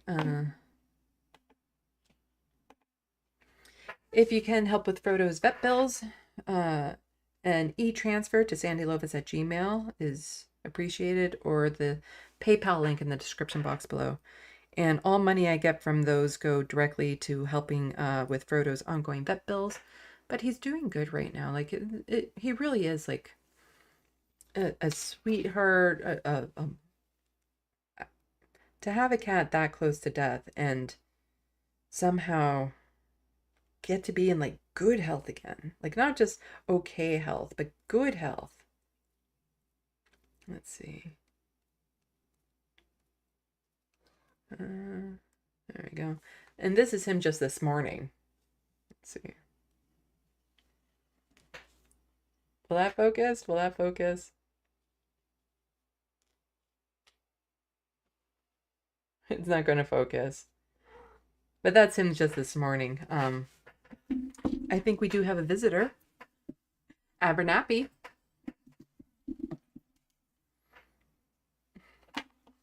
But yeah, so any money sent to the PayPal link or an e-transfer goes towards helping cover Frodo's vet bills. But here we go. Here we go. Oh, look at how big this cat has gotten. And both Lanier and Abernathy have now been in my life for a year. I think September 1st was a year for Lanier, and then a week before that was a year for Abernathy. So they've been in my life for a year. But look at how big this thing has gotten. Oh.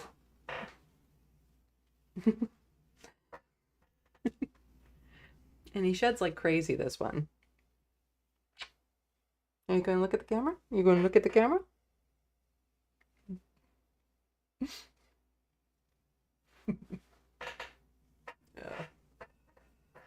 And he loves sitting on my lap, but literally, like, he can shut off the circulation to my legs.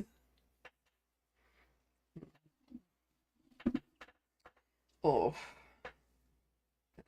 Yeah, they just shed like crazy.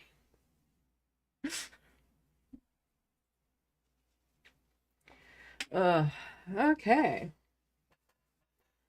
Let's check in the sandbox one more time. Then yeah, I need to pumpkin. So thank you everyone for coming out. And I don't know when I'll do this again, but hopefully soon. So salut, à la prochaine. Thank you for watching and stay tuned. I'm Sandy, wishing your tomorrow is better than your today. And this is Abernathy saying bye.